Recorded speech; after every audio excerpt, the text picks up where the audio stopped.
Chapter 421 Meetup with Eric. As Hiro's performance on the field continued to dazzle fans and critics alike, his fame soared to a level anything like before. In a month's worth of time, his reputation surpassed that of an emerging talent. Each match brought new accolades, and his reputation as a rising star soared. Registering a goal contribution every 70 minutes, he earned himself a spot in the starting 11. Initially, he clashed with the team's star Erickson, but later as they worked together to tear the defense of the opposing teams apart, they got accustomed to each other's play. Now, together, they haunted their opponents. But due to the hole in the defensive midfield position, they still couldn't find a rhythm. And though their performance had improved significantly, still they hadn't managed to clinch the top spot. Comfortably sitting at the second spot, they were right now placed second in the league. With every goal and assist, his social media following exploded and brand endorsements flooded in, vying for his attention. Not only regionally, but his popularity also spread worldwide, as even some international fans started taking notice of him due to the media exposure and the clips circulating on social media sites. Yet despite his success, he was finding it quite overwhelming to handle his success. The constant notifications from his social media accounts, the never-ending stream of emails from potential sponsors, and the need to maintain his public image were starting to take a toll on him. Previously, he didn't have to be conscious of his image, but now he couldn't even show his face in public or roam the streets peacefully. Every time he'd walk out his house, he'd get bombarded by fans. Even doing grocery shopping had started becoming a hassle. He hadn't handled such a level of attention previously. Though he'd been fairly known previously, he could still roam around the streets peacefully. But now, if he went out in public without a mask or a cap, somebody would notice him. It's as if he had become a national-level celebrity. Such a level of affection and attention, however, was starting to affect both his personal life and professional life. He couldn't even attend his training without being noticed. One early morning, when he arrived at the training ground to train, he noticed a flock of supporters guarding the gate, awaiting his arrival. Unaware of their intentions, as he tried to get through them, they stopped him and started interacting with him. And though they meant no harm and were merely present there to see him and interact with him, he wasted more than an hour's worth of his time trying to get through them. Then, one day, he got a call from his agent, Eric Parker. In the call, Eric told him that he was right now in Japan for some business deals. So since he was in Japan, he asked to meet with him. It had been quite a lot of time since he last met Eric in person, so he readily agreed to his suggestion. As he prepared to head out, Hiro glanced at the black mask and black cap resting atop his bed. "Do I really have to keep on wearing these?" he murmured, sounding rather tired. Earlier, while getting dressed, he was quite excited about the meeting. But now as he glanced at his mask and cap, he couldn't help but frown. He really didn't want to wear those. Nonetheless, he still put them on. Well, if he didn't, who knows if he'd even get to the meeting in time.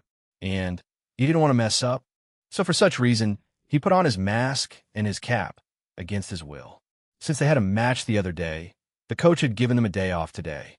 So, he was free for the entire day today. "Geez, you look like a kidnapper," Tatsuki, who was in front of the TV placed in the hall, joked about his appearance. Naoto at the moment was in the kitchen preparing something to eat. The aroma coming from the kitchen smelled quite fragrant. Since both he and Tatsuki were bad at cooking, Naoto handled the cooking.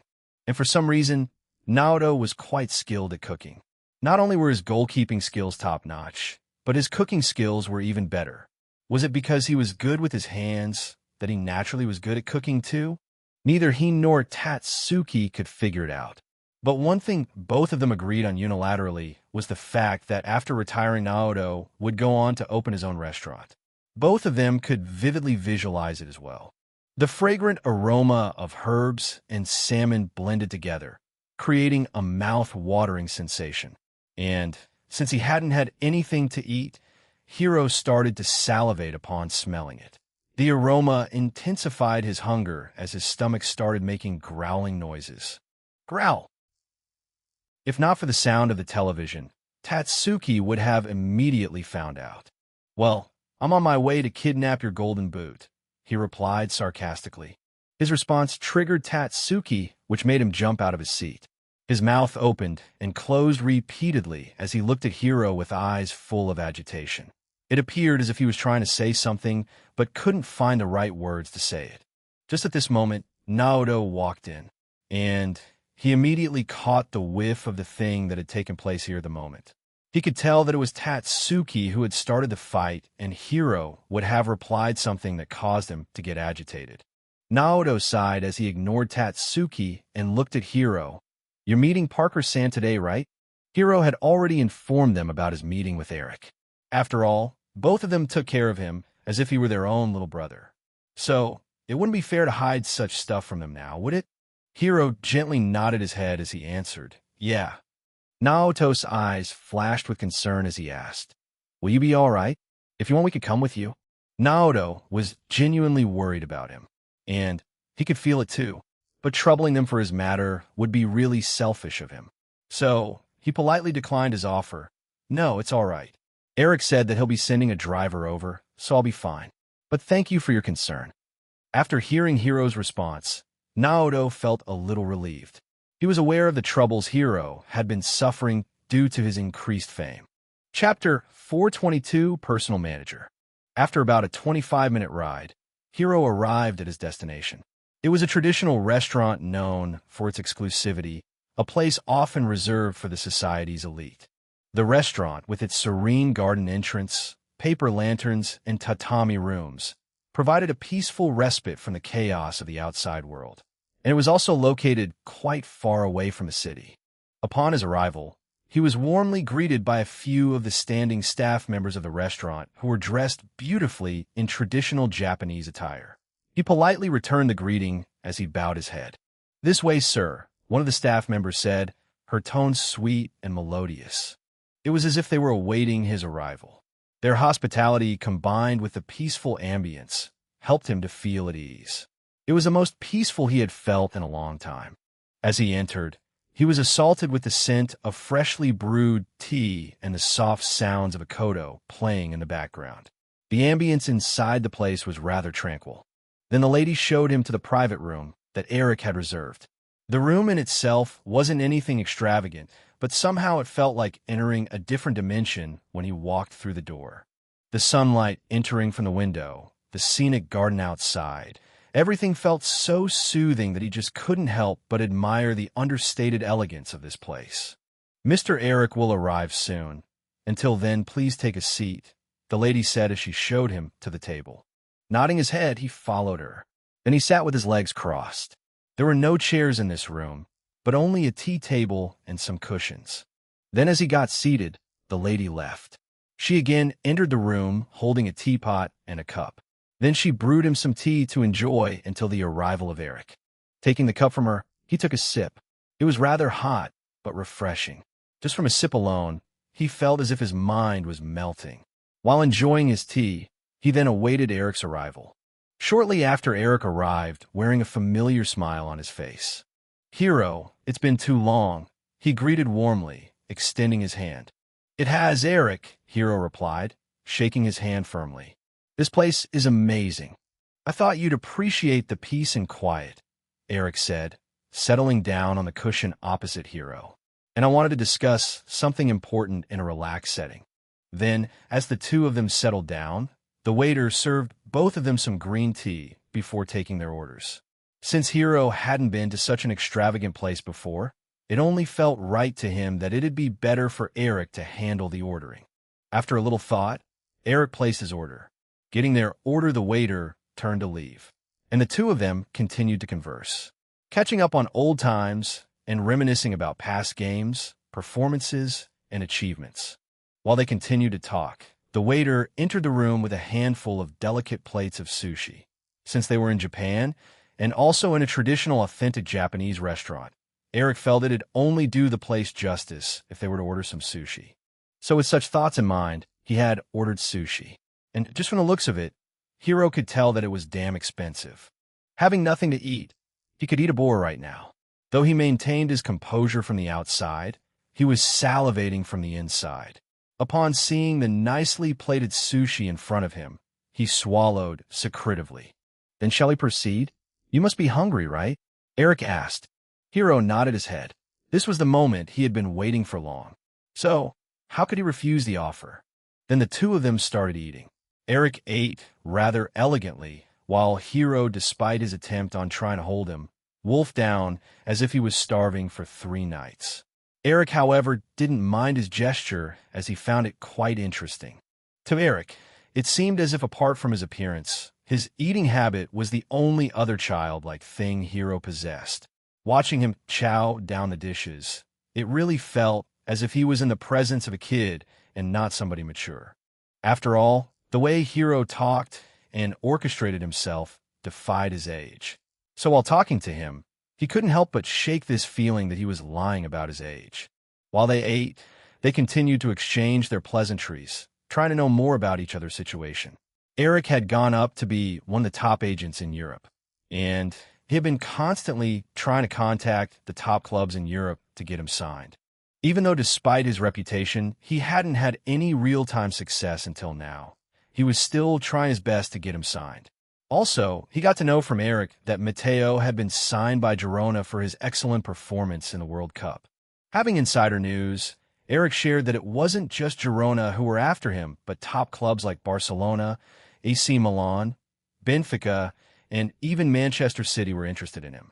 But afraid that he wouldn't get much playing time in these top clubs, he chose Girona in the end. That's what Eric speculated. It wasn't just Matteo, but Alex, Simon, and many others had already embarked on their professional journey in Europe. There were still many remarkable exceptional talents who were already showing their charms in Europe, due to which clubs were rather hesitant to sign some unknown talents outside Europe and America. Even though there were quite a lot of exceptional talents emerging from Africa and Asia, the prejudices regarding the race continued to remain.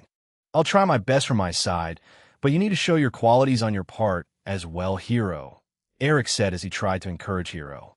I'll do my best, Eric, he answered earnestly, determination flashing in his eyes. After the initial pleasantries, suddenly Eric's expression grew serious. Hiro, we also need to discuss your increasing fame and the demands that come with it, Eric began, leaning forward. I can see it starting to overwhelm you. Previously, I thought that it'd be a while before you reach such a stage, so I neglected it. But your growth is even beyond my expectations. Hiro sighed, setting his teacup down. You're right, Eric. Handling all these endorsements and my social media is becoming too much. I get flooded with emails all the time, and it's becoming increasingly hard trying to handle my social media account as well. I can no longer choose to ignore it like I did it before. Then how about hiring someone who could handle all that stuff for you? Eric presented his opinion after listening to Hiro's worries. Hiro felt rather unsure about it as he knotted his brow into a frown, but I'm not sure about having someone else handle my personal life and information. Eric nodded, understanding his hesitation. I get it, Hiro. It's a big step to trust someone with that part of your life. But think about it. Having a professional manage these things will allow you to focus more on what you do best, playing football.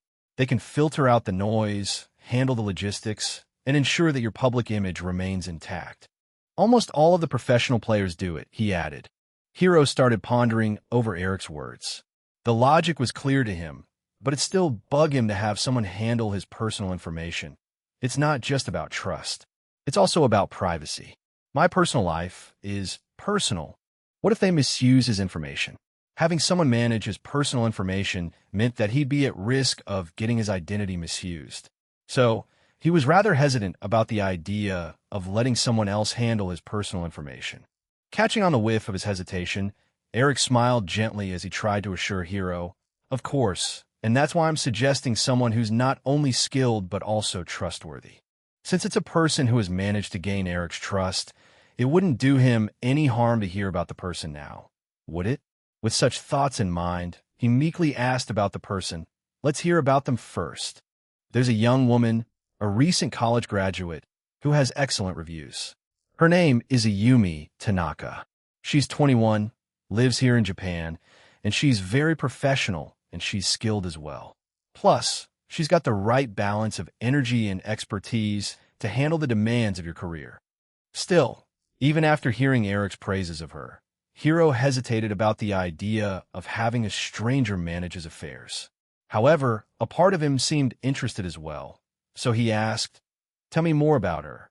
Sensing Hiro's interest, Eric continued, "Ayumi graduated top of her class in business management." Chapter 423, A Visit to the Cafe. She's handled internships with some top companies, and everyone who's worked with her speaks highly of her. Besides her professional qualifications, she's got a knack for social media and understands the intricacies of managing a public persona. Eric was full of her praises, and it almost seemed as if he were her patron. He ardently listened to Eric as he continued to vouch. Then, as he finished his sentence, Hiro looked at Eric, weighing his options. Eric had a strange glimmer in his eyes, almost as if he were expecting a positive response from him. It made him a bit uncomfortable, but as he remembered the constant barrage of notifications and demands flooding his way, he couldn't help but think otherwise.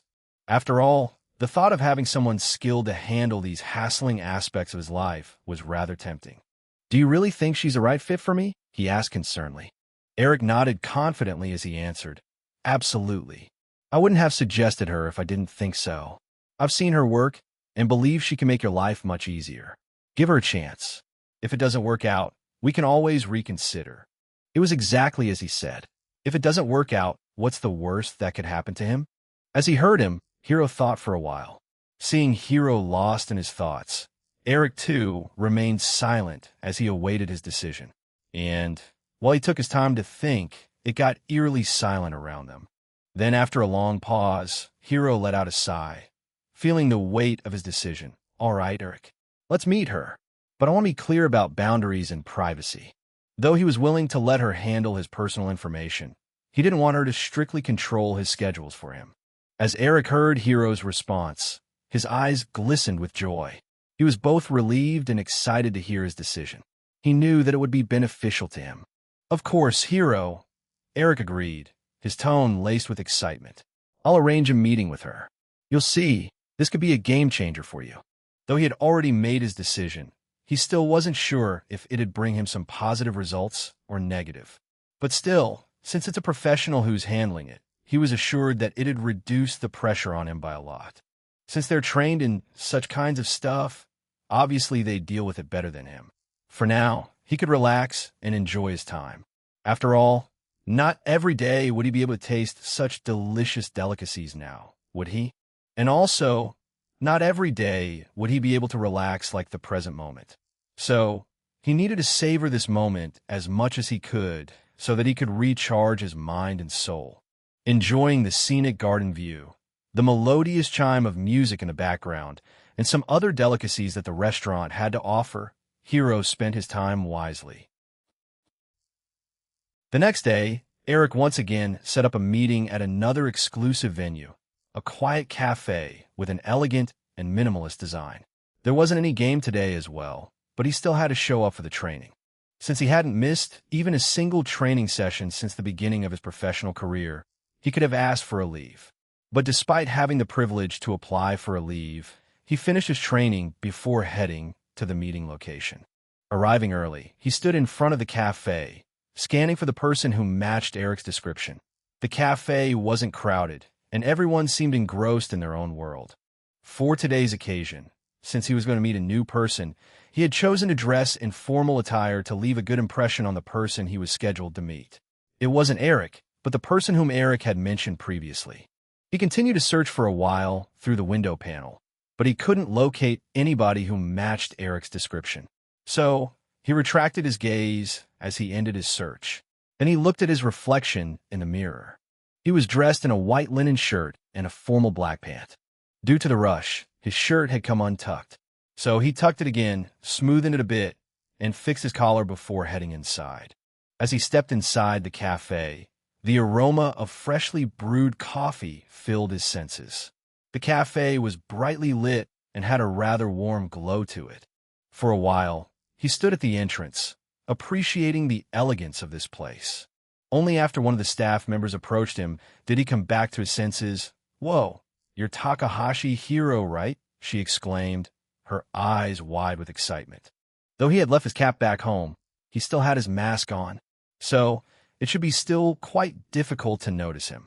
As he came to his senses, he noticed the girl in front of him, The staff girl was dressed in the cafe's uniform of a crisp white shirt and black apron. She had a rather friendly and welcoming demeanor. Her short brown hair framed her face, and her eyes were sparkling with enthusiasm. However, despite her professional demeanor, it was clear that she was thrilled to see Hiro in person. Hiro could have easily denied her claims and ignored her, but for some reason, he didn't feel like denying her. "Yes, that's me," Hiro replied while pulling down his mask a bit, showcasing a warm smile on his face.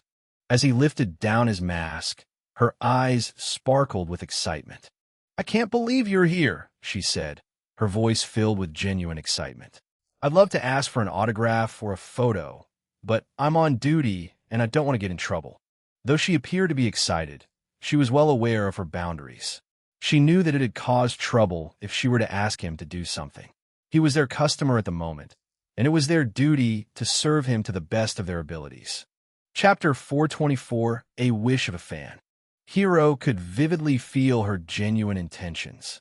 Again, he could ignore her wish and continue with his task, but it'd probably leave her disappointed, and he didn't want that. So, he nodded his head as he appreciated her dedication. "I understand." Maybe later, upon hearing his words, her face lightened. "That'd be amazing," she exclaimed cheerfully. "Do you have a reservation here? Or would you like me to find you a perfect place for you?" The staff girl asked. "I've got a reservation," he said as he showed her the reservation that Eric had sent to him. Then she led him to his place. He took his seat and ordered a cup of coffee. He was more of a tea person than a coffee person. Nonetheless, he enjoyed it both. As the minutes passed, he couldn't help but notice the staff girl glancing his way occasionally. The excitement on her face was still palpable, but he ignored her presence as he continued to wait for Ayumi's arrival. Soon, a young lady elegantly dressed in formal attire with a professional demeanor and a warm smile approached his table. Just from a glance alone, he could tell that she was Ayumi Tanaka, the person whom he was supposed to meet today. She matched Eric's description perfectly. Approaching him, she extended her hand as she introduced herself. "Hello, Hiro. I'm Ayumi Tanaka." Hiro shook her hand, noting her firm grip and confident presence. The way she carried herself surprised him quite a bit. But he couldn't keep her waiting now, could he? So without wasting any time, he introduced himself. "Nice to meet you, Ayumi. I've heard good things about you." "Thank you," Ayumi replied, her eyes meeting his with a steady gaze. Then, without beating around the bush, she headed straight for the topic of discussion that they were supposed to have. "I understand the importance of trust and privacy, especially for someone in your position. My job is to make your life easier without compromising your personal space." For sure, Eric would have informed about his concerns to her. If not, how could he explain her response? He hadn't even begun, yet she already knew his concerns. At this moment, his senses told him that it wouldn't be easy to back out now. But as they discussed the specifics of her role, surprisingly, Hiro found himself impressed by Ayumi's professionalism and understanding of his concerns. To him, she was way younger than him, considering his real age. But her intellect and her confidence blew him. She outlined exactly how she would manage his endorsements, handle his social media accounts, and filter out unnecessary distractions, all while keeping him informed and in control. She already had a detailed plan ready, and was only awaiting his approval. If he were to approve her, she'd start right away. There was nothing but benefits in it for him. Although she was rather expensive to afford, considering her skills and experience, he truly felt as if she was worth every penny she asked for. Perhaps this really was the solution he needed.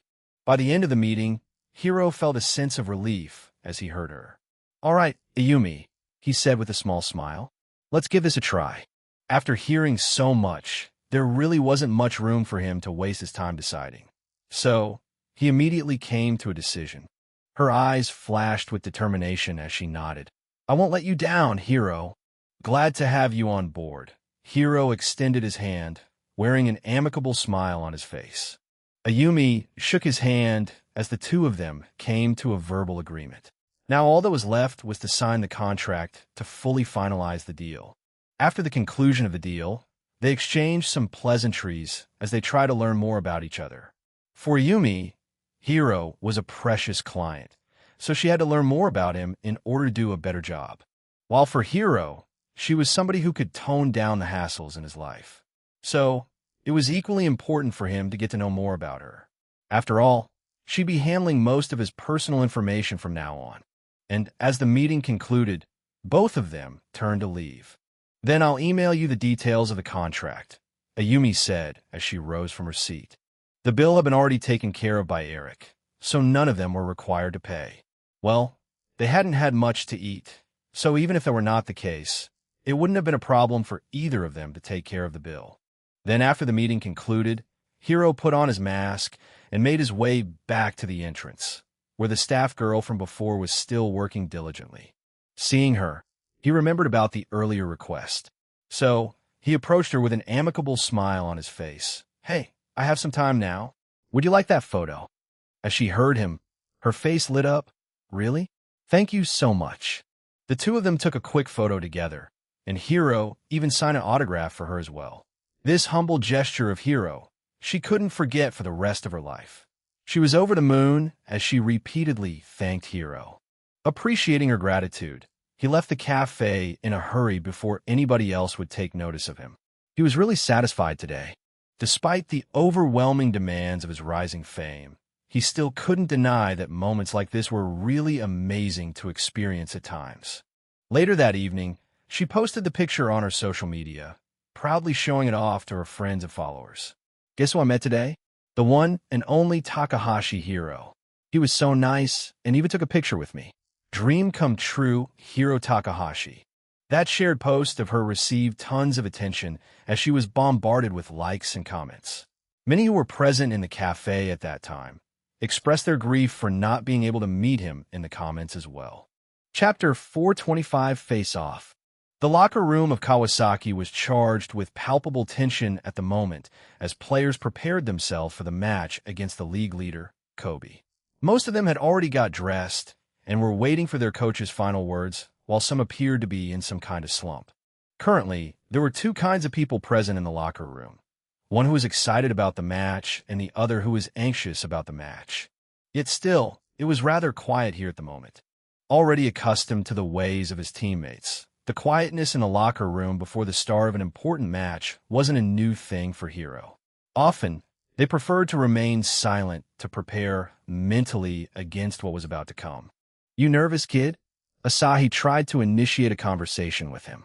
"Well, a little, but not much," Hiro answered honestly without hiding anything. After all, it'd be lying if he were to say that he wasn't even a bit nervous at all. The opponent they were going to face today was a rather formidable team full of stars. Even the legendary Andres Iniesta had played for this club. And even now, they weren't lacking players of high caliber. Everyone was already aware of the difficulty of the match, and thus many were rather quiet at the moment. "At least you're honest about your feelings," Asahi said. Then while they were conversing, Coach Tatsuya walked inside. Upon his arrival, everybody stopped their gossip as they directed their attention towards him. Standing at the center of the room, he swept his gaze across the entire room, scanning each player's face and gauging their readiness. "All right, everyone," Coach Tatsuya began, his voice steady but powerful, cutting through the anxious silence. "We all know what's at stake today. Vissel Kobe is at the top of the league, and we have a chance to change that. We've trained hard, and we've come a long way. This is our moment." They were right behind the league leaders. So even though they had plenty of matches left to be played, today's match wasn't just any match, but this was the match that could very well redefine their season. Both being a formidable team, it was unlikely for either of them to lose many of their other matches. So, as much as it meant to them, this match was equally important for the opposing team as well. After all, they had an opportunity to extend their lead even further, while Hiro and his teammates had an opportunity to surpass them. His words had an immediate effect as they drew the attention of his players towards him. "Remember the preparation we've put in. Every drill, every strategy session, it all leads to this. Trust in your skills, trust in each other, play with heart, and don't forget why we love this game."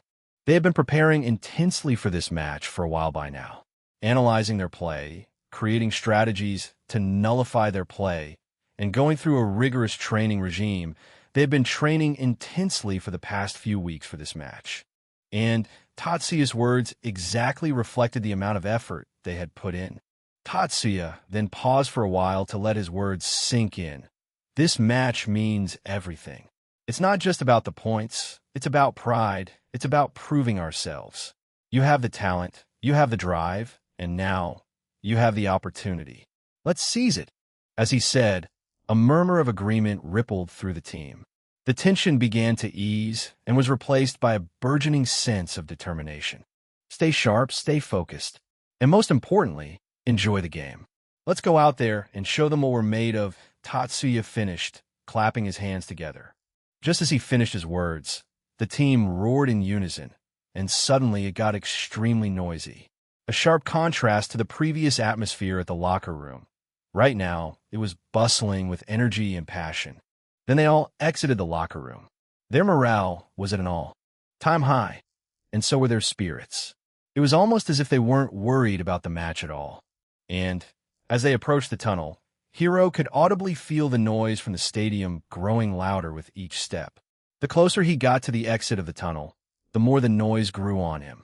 Then they all stood in a queue, awaiting the announcement to walk out onto the field.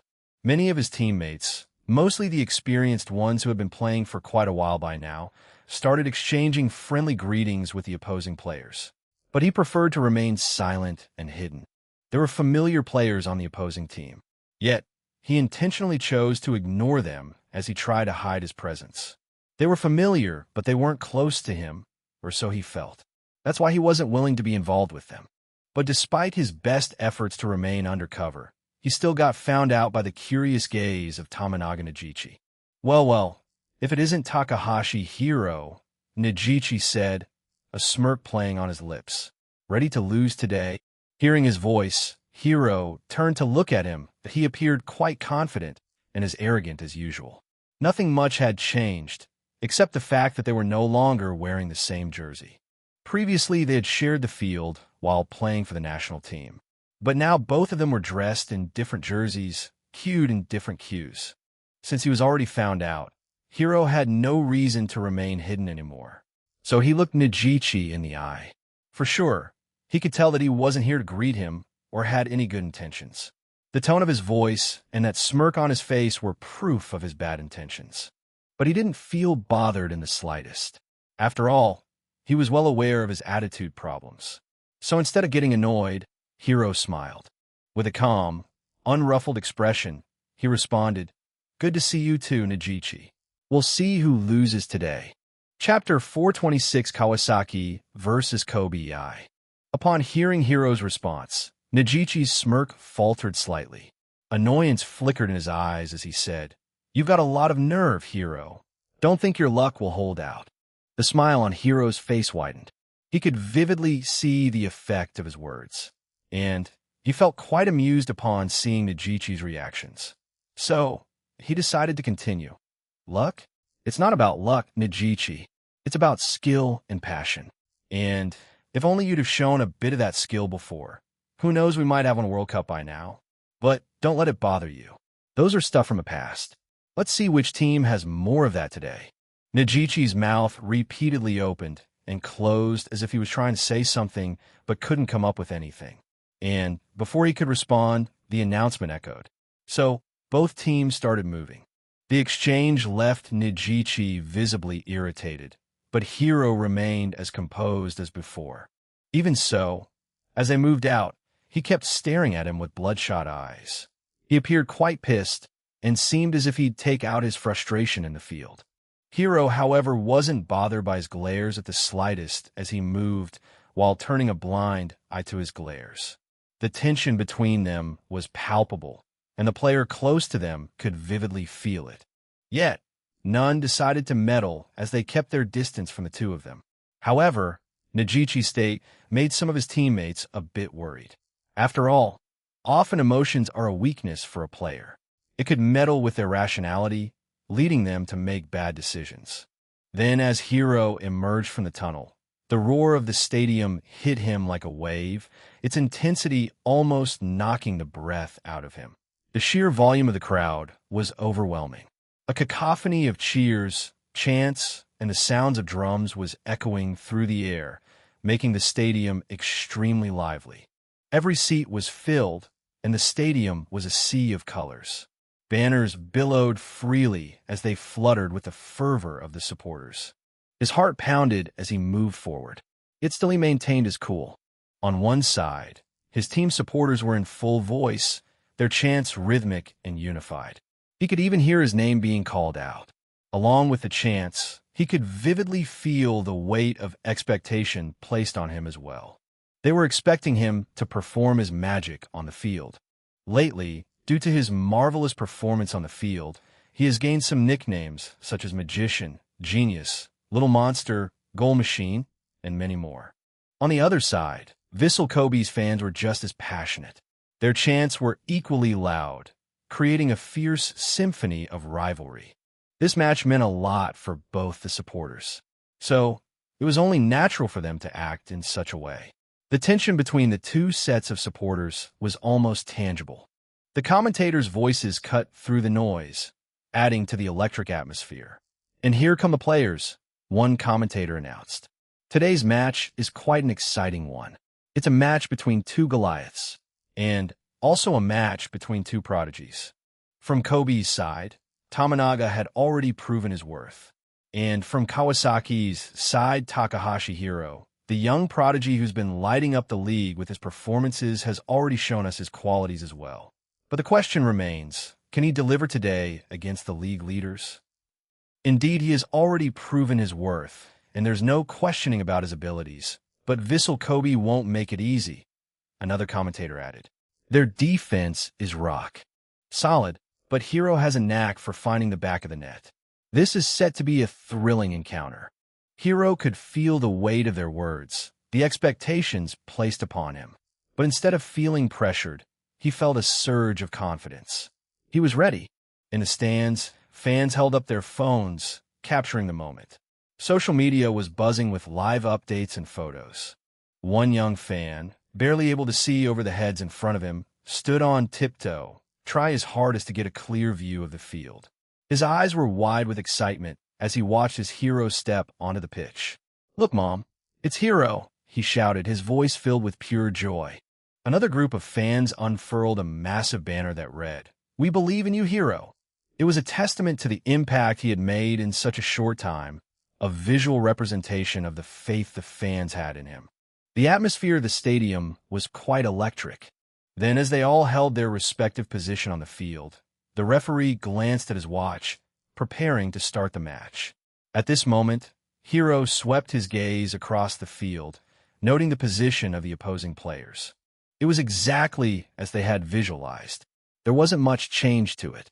They were playing in a 5-3-2 formation with 5 defenders at their core. Their strategy seemed heavily based on defense, and they played counter-attacking football. Meanwhile, his team clad in black and blue jerseys had spiced their strategy a bit. They weren't playing in their usual 4-3-3 formation, but rather they were playing in a 4-1-3-2 formation. They had still yet to find a perfect defensive midfielder to cover the gap in their center. But they had to do just with the players available in the team at the moment. Despite the changes in the formation, their core value remained the same. They liked to play attacking football, and it hadn't changed today as well. Eriksson, however, had dropped deep today. Instead of playing as the attacking midfielder, he was playing as the central midfielder in today's game. Asahi had moved down to a defensive midfield position as well. Among the current players available to fill in the role of defensive midfielder, he was their best option. He was great at ball retention. His experience allowed him to make quick decisions, and mostly he was a good passer with excellent vision. The only problem, however, was his speed. Chapter 4:27 Kawasaki versus Kobe 2. As all the players assumed their positions on the field, the referee glanced at his watch before sounding the whistle to kickstart the match. Beep! The shrill sound of the whistle tore through the cacophony of cheers resounding in the stadium, announcing the start of the match. The opposing side started the kickoff. And we're off. The stakes couldn't be higher today, with Vissel Kobe at the top of the league and Kawasaki looking to dethrone them. Movements unfurled in the pitch with the sound of the whistle. Calm and steady, opposing players slowly retreated as they tried to lure them to their side of the pitch. At the core of their defense was their captain, Kenji Yamamoto, a veteran defender with an uncanny ability to read the game. It wasn't just his ability to read the game that made him formidable. He was also exceptionally good at long passes. Despite being a defender, his assist tally was quite impressive. Their forwards gave chase as they tried to win the ball. Meanwhile, Hiro and others in the midfield spread wide to put some pressure on the opposing players. The intensity of the match was immediate, with both teams fighting for control. For some while, opposing players continued to play the ball between themselves, playing short and precise passes. Meanwhile, Hiro and his teammates continued their pursuit. Having studied their plays, it was clear to them that by playing short passes in their half, opposing players were aiming for an opportunity to play long balls.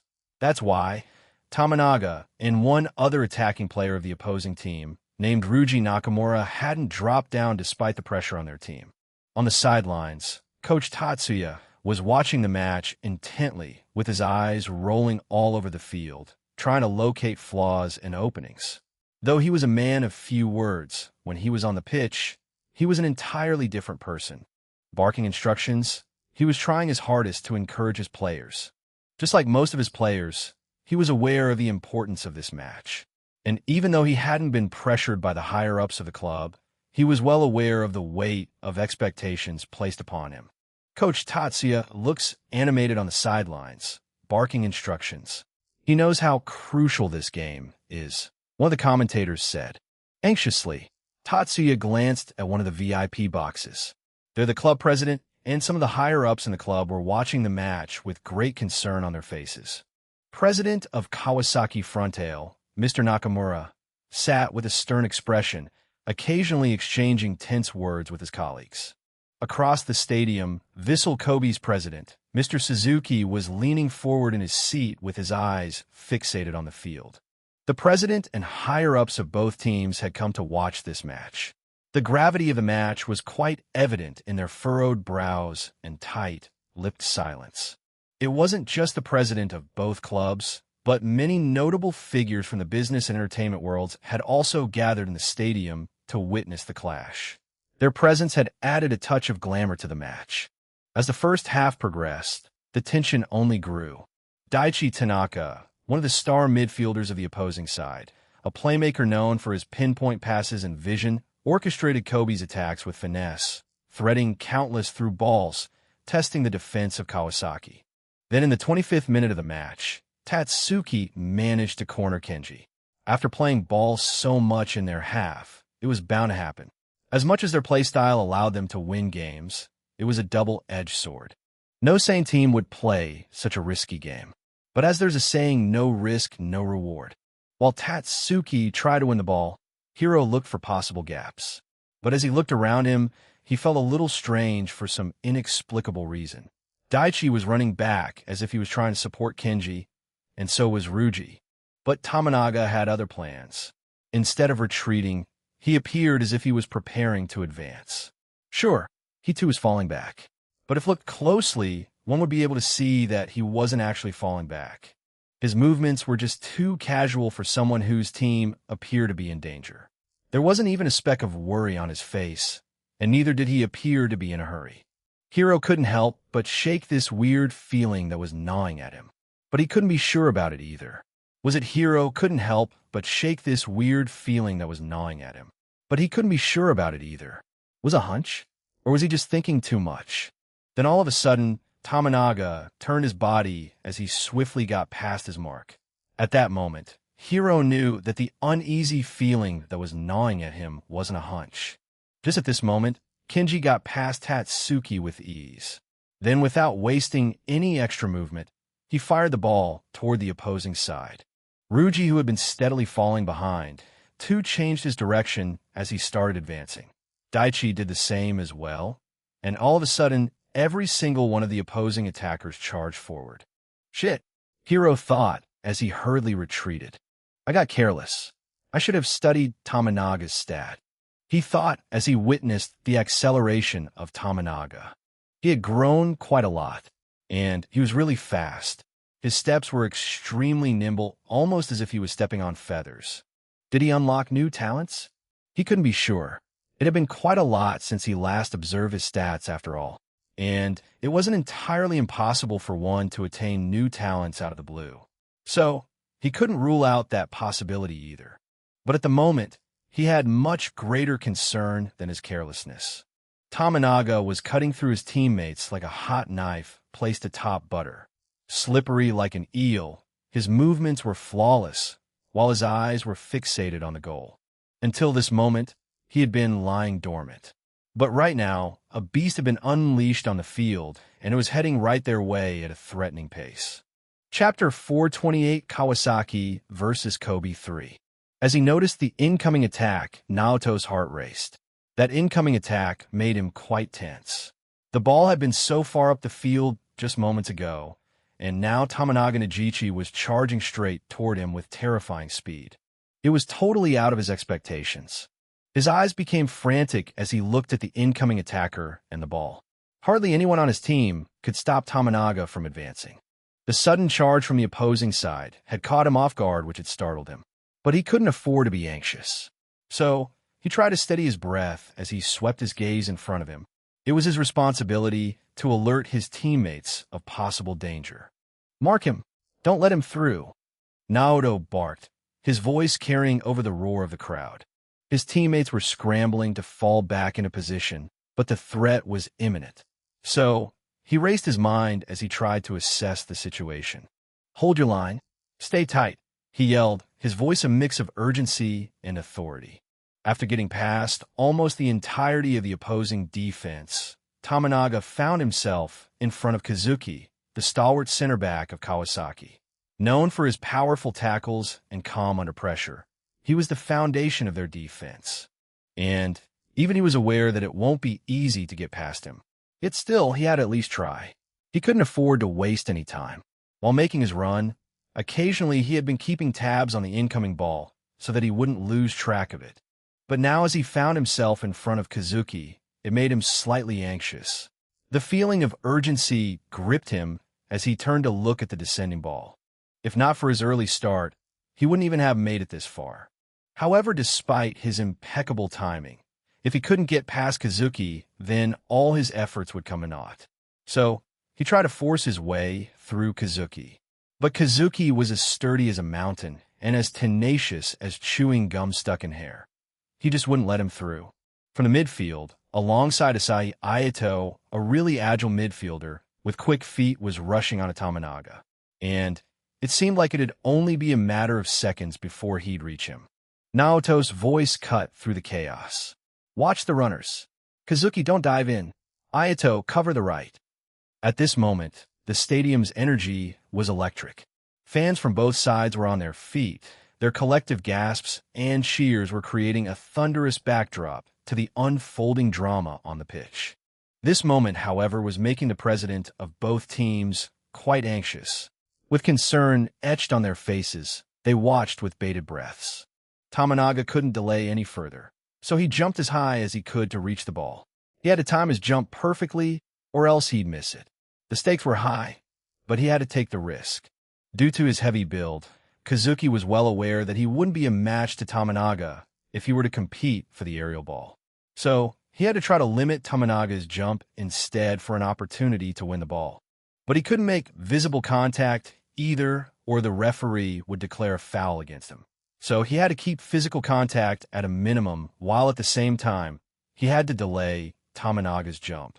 It wasn't an easy task, but he had to take the risk. So, he tried to limit Tamanaga's jump as much as he could by desperately clinging onto him. However, despite Kazuki's best efforts, Tamanaga still managed to reach the ball. He wasn't just agile, but he was also sturdy. Though he managed to reach the ball, he couldn't keep the ball. He had to let go of it if he didn't want to lose possession of the ball.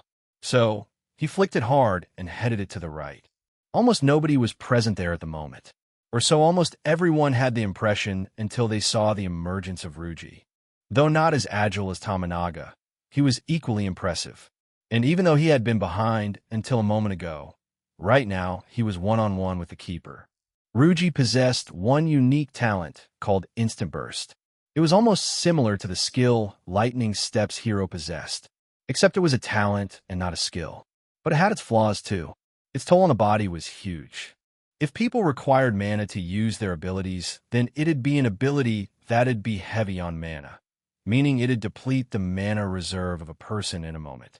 But if used wisely and sparingly, it'd come in handy, which Ryuji had mastered. He knew when and where to use this talent of his. He could have used it from the get-go to get to the ball before anyone else. But if he did so, then he'd attract attention from the opposing players, which would lead to him getting blocked and targeted. But if he remained incognito and used it when people paid the least attention to him, then he'd catch them off guard, which is what he was doing right now. He bided his time and waited for the opportunity to display his abilities to his best, so that he could make full use of his talent. Part of the reason why he could use his talent so flawlessly was due to the presence of Nijichi in the team. If he didn't shine and garner the attention, then he wouldn't have such a perfect opportunity to display his talents. For that reason, he was rather grateful to Tominaga. Ryuji then easily took hold of the ball, despite that Naoto quickly positioned himself. It might have been a surprise for others, but he couldn't afford to get surprised like others. Immediately, he positioned himself to face Ryuji. Without wasting any time, Ryuji unleashed a powerful shot from the edge of the box. Chapter 429 Kawasaki vs. Kobe 4. Excitement flashed past Ryuji's eyes as he released the ball. The ball swerved dangerously as it glided toward the post. However, the spark in his eyes didn't last long as Naoto managed to keep the ball away from the post. Stretching his fingers, Naoto dived in the direction of the ball. If not for his quick reflexes, it might not have been possible to keep the ball away from the post. But since he reacted timely, he managed to land a touch on the ball, which in turn changed the course of the ball, and due to this it missed its intended target, and instead struck the pole. Oh, what a strike for Nakamura! And an equally impressive save from Naoto. This game is living up to its billing. The near miss heightened the drama on the field, and the crowd's energy surged. Especially the opposing supporters, many of them were on their toes. They were all ready to erupt, but the outcome left them disappointed instead. Meanwhile, supporters of Kawasaki roared enthusiastically as they cheered for Naoto for making that unbelievable save. If not for his efforts, they might have already conceded a goal. So, it was only natural for them to cheer for him. Naoto, too, after making that save, roared passionately. But the danger was far from over. The opposing side still had an opportunity to score from the corner kick. Though the failure of their play left them disappointed, they didn't sulk for long. Instead, they quickly recomposed themselves and began to prepare for what was about to come. Quickly, they gathered inside the box of the opposing team for the corner kick. Ayato rushed toward the corner to take the set piece. As much impressive and crucial as Naoto's save was, he couldn't afford to celebrate for long. No sooner had he made that save than he had to prepare for another set of attacks. This, however, didn't discourage him the least. Instead, he appeared to be all fired up. After that save, his confidence received an astronomical boost. So, he immediately composed himself and began to shout commands. "Everybody gather up. We don't have much time to lose," he shouted as he urged his teammates to prepare for what was about to come. In no time, the penalty box of Kawasaki became extremely crowded as players from both teams gathered inside the box. Naoto's vision was rather limited due to the presence of such a large number of players. Yet he still appeared to be rather confident. Ayato then raised his hand, signaling to his teammate that he was about to deliver the ball. Contrary to everybody's expectation, he played a short pass to one of his teammates close to him. This action of him came as a surprise to not only the players of Kawasaki, but for his own teammates as well. It seemed as if it wasn't in accordance to what they have practiced in the training session. Judging by the expression of Tominaga, it seemed like he should be getting the ball. But Hiro and his teammates had no time to worry. They had to adapt, and they had to do it quick. After receiving the pass, he tried to shoot, or so he made it seem like. But instead he faked a shot and passed it back to Ayato. He was intentionally wasting time for Ayato to come onside. Due to the sheer number of players present inside the box, it was rather difficult for the players to move freely. Even so, they had to obstruct Ayato. So, Hiro rushed out to stop Ayato. However, Ayato easily beat him without breaking any sweat. Defending wasn't his forte, and he couldn't utilize the talents he possessed at the moment, which led to him getting beaten. Getting through him, Ayato then took his chance by firing the ball from a rather tight angle. Even so, he took his chances as he tried to curl the ball to the top right corner. Naoto correctly predicted the trajectory of the ball, so he jumped to the right, trying his hardest to make another save. However, he still failed to save the ball like he did previously, despite predicting the direction of the ball correctly. But no one could blame him for it. While trying to clear the ball away, Kazuki made an error. Though his intentions were genuine, he helped the opposing team instead. Goal! He must be really disappointed at himself. Instead of heading the ball away, he scored an own goal. Commentator's voice rang, criticizing Kazuki's error. The crowd erupted euphorically as they celebrated the goal. The entire stadium buzzed with celebration, while the players of the opposing team celebrated their goal like crazy. Considering the importance of the game, it could very well be a deciding factor. Even though only 25 minutes had passed on the clock, and there was an entire game left to play, this goal was huge. In games of such caliber, a single goal would often be the deciding factor. So, fans of Kawasaki were rather anxious about it. They were equally disappointed as well.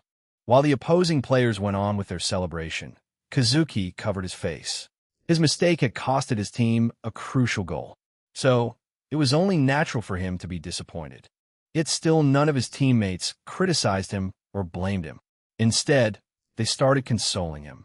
Everyone was aware that he was just unlucky. Hiro, on the other hand, he couldn't even bring himself to speak. Though everybody's focus was on Kazuki, the person involved in this disappointment. But to him, he was the one at fault. If only he had managed to stop Ayato, this wouldn't have happened. He was aware of his weakness. But the way Ayato got past him, it made him realize how terrible his defending actually was. Against youth teams, it had worked.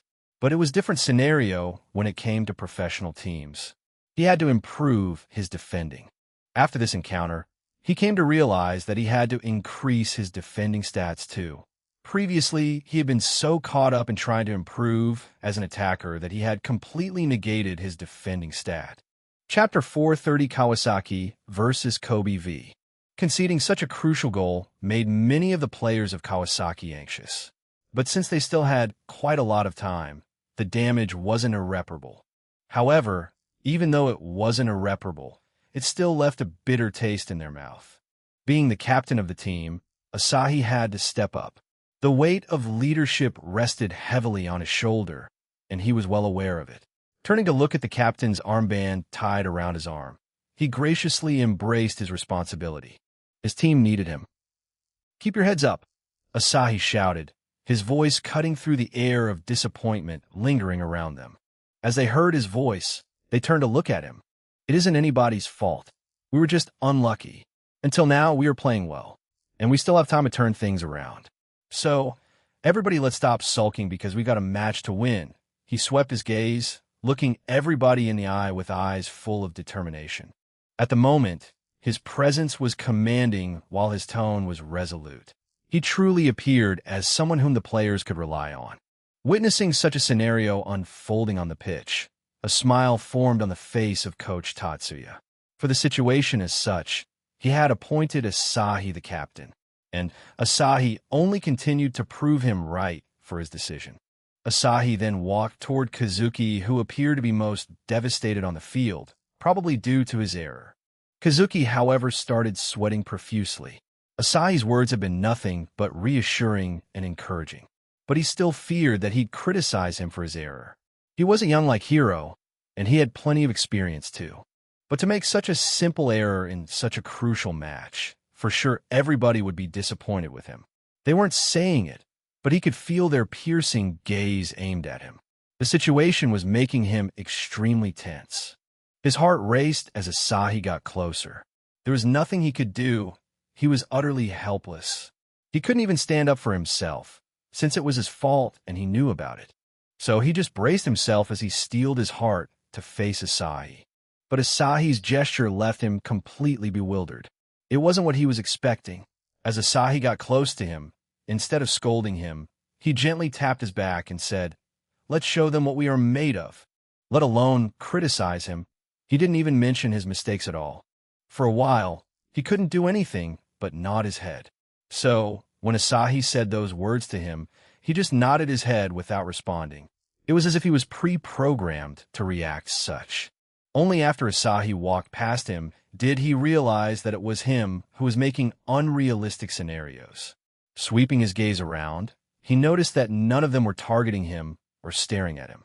It was as if those piercing gazes he had noticed a moment ago were nothing but an illusion.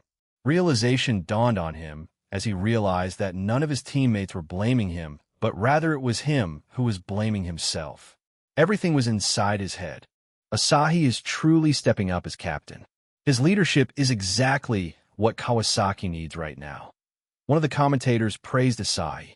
"Absolutely. You can see how he's lifted the team's spirits," the other commentator chimed. Then, as they regrouped with a renewed sense of determination, the game resumed. That goal was frustrating, but it wasn't the end. After all, the match had only begun and there was much left for them to do. Beep! The opposing players, too, didn't overindulge in their glorious moment as they reorganized and focused their attention on the match. They couldn't afford to be careless. And as the game resumed, Kawasaki tried to charge their way through the opposing formation. Their passes were more fluent than ever while their synchrony was better than ever. Playing as a single unit, they dominated the ball possession. Especially Ayato and Hiro, those two proved to be a headache for the opposing players. With their creative passes and synchronization, they wreaked havoc. But despite all their effort, they still failed to find the back of the net.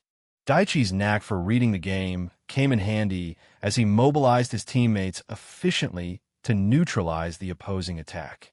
Having a defender with such incredible ability, both Hiro and Tatsuki struggled miserably, and the opposing team managed to defend their lead successfully for the better part of the first half. But the last minute of the first half, something changed. The same player who until some moment ago was finding it quite troublesome to get through the seemingly impenetrable wall of Kobe consisting of 5 defenders, did something remarkable, mesmerizing the entire stadium. Cutting from the center, Hiro dazzled the audience with his marvelous dribbling as he broke through the entrapment of the opposing midfielders. Leaving 3 midfielders behind, Hiro accelerated from the half line, heading straight toward the wall of Kobe without any fear. Everything became silent as he started to dribble. The passive effect of the talent clinical finishing kicked in, allowing him to enter a flow-like state. He could see the entire field and the players. He could vividly feel all his senses heightening. It was almost as if he had been shot with an adrenaline shot. High on adrenaline, he approached the opposing defense. He could see countless threads toiling, running all over the field. It was as if they were showing him the way, leading him to his destination. What was happening to him? He couldn't be sure of it. Neither was he interested in finding out about it at the moment. But for some reason, he was convinced that it led him to the goal. The choices, however, were many, and he had only limited time. Then, while accelerating, he grabbed one of the threads. Just as he grabbed one, every other thread vanished. He had made his choice. Chapter 431, Kawasaki versus Kobe 6. It was such an ethereal scene that only he could see. For the spectators, opposing players, and his teammates, all they could see was Hiro in motion. Yet, it seemed as if he was operating in an entirely different universe. Then as he made his choice, a path opened up for him. Following the path, he steadily approached the opposing backline. The crowd's anticipation surged as a palpable wave of energy rippled through the stadium. They were curious to see his next move. Here he goes. Hiro is weaving through the defense with such grace. Look at his control and precision. It's like watching a master at work. Both the commentators seemed extremely excited. Daichi utilized his teammates as he tried to stop Hiro while he strengthened his position. He had to position himself better to stop Hiro. For some reason, he could feel his senses tingling almost as if it was trying to warn him of impending danger. But precisely at the moment, as such, he had to maintain his cool the most. So, he shook the feeling and focused his attention on Hiro. The incoming defenders failed to move him as he moved with unparalleled fluidity. Each touch of the ball was purposeful and precise, while his mind and body were in perfect sync. Effortlessly bypassing the incoming defenders as if they were mere obstacles in a choreographed dance, Hiro steadily approached the goal. Then, as he got through their entrapment, he came up against Daichi, the final hurdle in the defense of the opposing team. Daichi's heart pounded as he saw the figure of Hiro steadily closing on him. But he knew that he had to remain composed. After all, he was the last line of defense against Hiro's onslaught. If he fails to stop him, with Hiro's current form, he'd definitely level the score sheet. It's Hiro versus Daichi now. The crowd is on the edge of their seats. This is the moment of truth. Can Hiro get past Daichi? While steadily approaching the goal, Hiro looked in front of him only to lock eyes with Daichi. He could vividly see the determination in his eyes. It was as if he was silently issuing a challenge. But he didn't feel afraid. The world around him slowed down as he got closer to Daichi. Then as he got near to Daichi, he feinted left with a sudden burst of speed, trying to draw Daichi. Daichi stretched his legs to stop him, but the ball remained glued to his feet as he effortlessly evaded Daichi's outstretched legs with ease. Daichi stumbled as he failed to stop Hiro, and before he could recover, Hiro left him behind in the dust. He's done it. Hiro has dribbled past the entire defense. What a phenomenal display of skill and composure. Hiro is unstoppable right now. Almost the entire stadium got on their toes as they witnessed him take on the entire defense of the opposing team. He had nearly dribbled past the entire opposing team by himself. Hiro, now one-on-one with the opposing goalkeeper, maintained his focus. Though he had managed to get through the entirety of the opposing team, his efforts would amount to nothing if he were to fail now. The moment he stepped inside the box, his other talent knight in the area kicked him, which further heightened his attacking stats. With all those boosts, it'd be extremely disappointing if he were to miss now. Failure wasn't an option. The time had been almost spent, and the referee was already preparing to blow the whistle. If he were to miss, he wouldn't get a second chance, at least not in the first half. The opposing keeper steadily approached him. The way he moved made it seem as if he was extremely cautious and prepared. He had maintained just enough distance between him and the post while at the same time he was trying his earnest to limit the shooting angle of Hiro. But it didn't intimidate him the least. Instead, he steadily approached the post. Then, with a swift, decisive strike, he sent the ball soaring into the back of the net. Gulawala-all. The goal sent waves of euphoria through the stadium. The supporters of Kawasaki roared in unison as they celebrated his goal while chanting his name.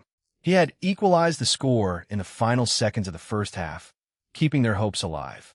His teammates rushed to embrace him. Their faces were alight with joy and admiration. It was nothing but a sort of miracle. Not only had he tied the score, he had done it in such a marvelous way. From their half to the opposing post, he had carried the ball all by himself, while also taking on almost the entirety of the opposing players. Dribbling past 8 opposing players, he had scored this stunner, giving his team the much-needed goal. It was such an iconic goal that it'd probably go down in the books of history as one of the greatest goals a player has scored. At the moment, the entire stadium was a cauldron of emotions, with people celebrating and grieving over the goal. The fans of Kawasaki were extremely ecstatic. Meanwhile, the fans of Kobe didn't seem quite happy about it. I was right to choose it, he thought while continuing his celebration with his teammates. It was rather noisy and lively around him, but he was lost in his thoughts. Calculating the benefits he had gained, he had no regrets about the amount of effort he had put into acquiring this talent. The feeling of the state of flow, though it had waned, he still couldn't bring himself to forget. It was like tasting marijuana for the first time, highly addictive and ethereal. On the sidelines, Coach Tatsuya appeared to be in high spirit. Meanwhile, on the other side of the pitch, opposing coach appeared to be in a slump. He couldn't even bring himself to scold his players. The president of the club was equally impressed and ecstatic. One could vividly see the joy in his eyes and also greed in it. Chapter 432, Kawasaki versus Kobe 7. Beep. The time had been spent, so the referee blew the whistle, announcing the end of the first half. That last-minute equalizer left a bitter taste in the mouths of the opposing players as they walked out of the pitch.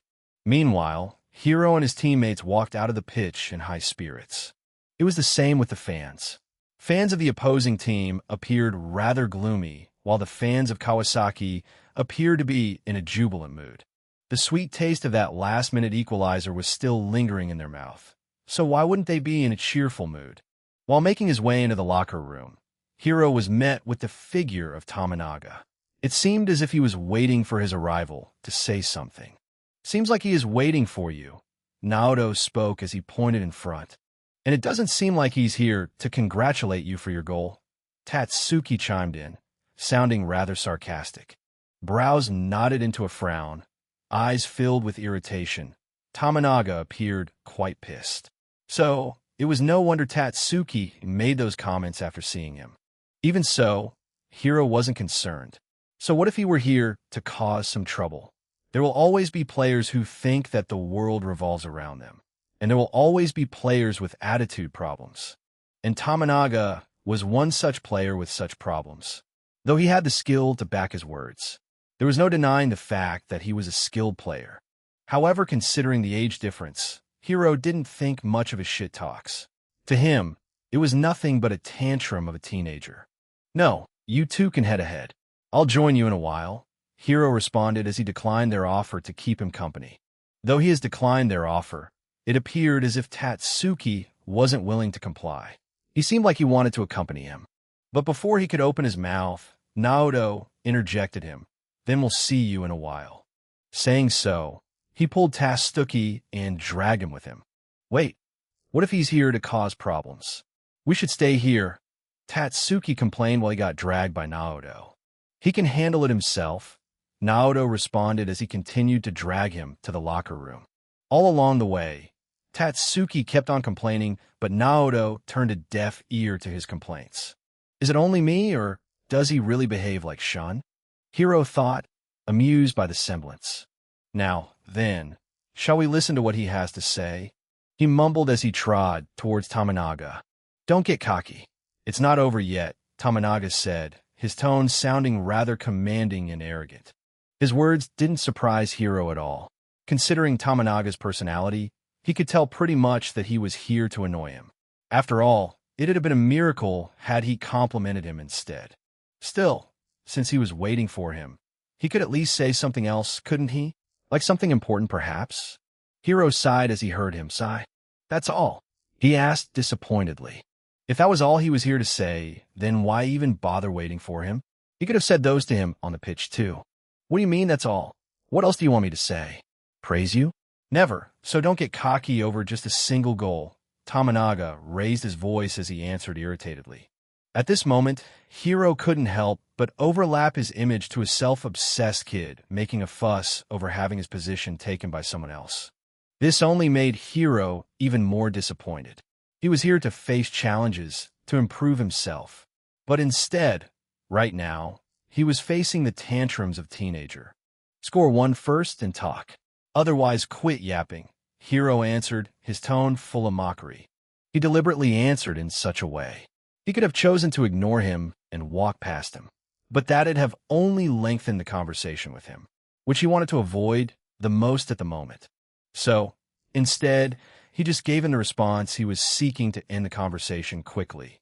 Saying so, Hiro walked past Tominaga, leaving him fuming. For sure, it made him even more furious than before, but at least he avoided him for the time being.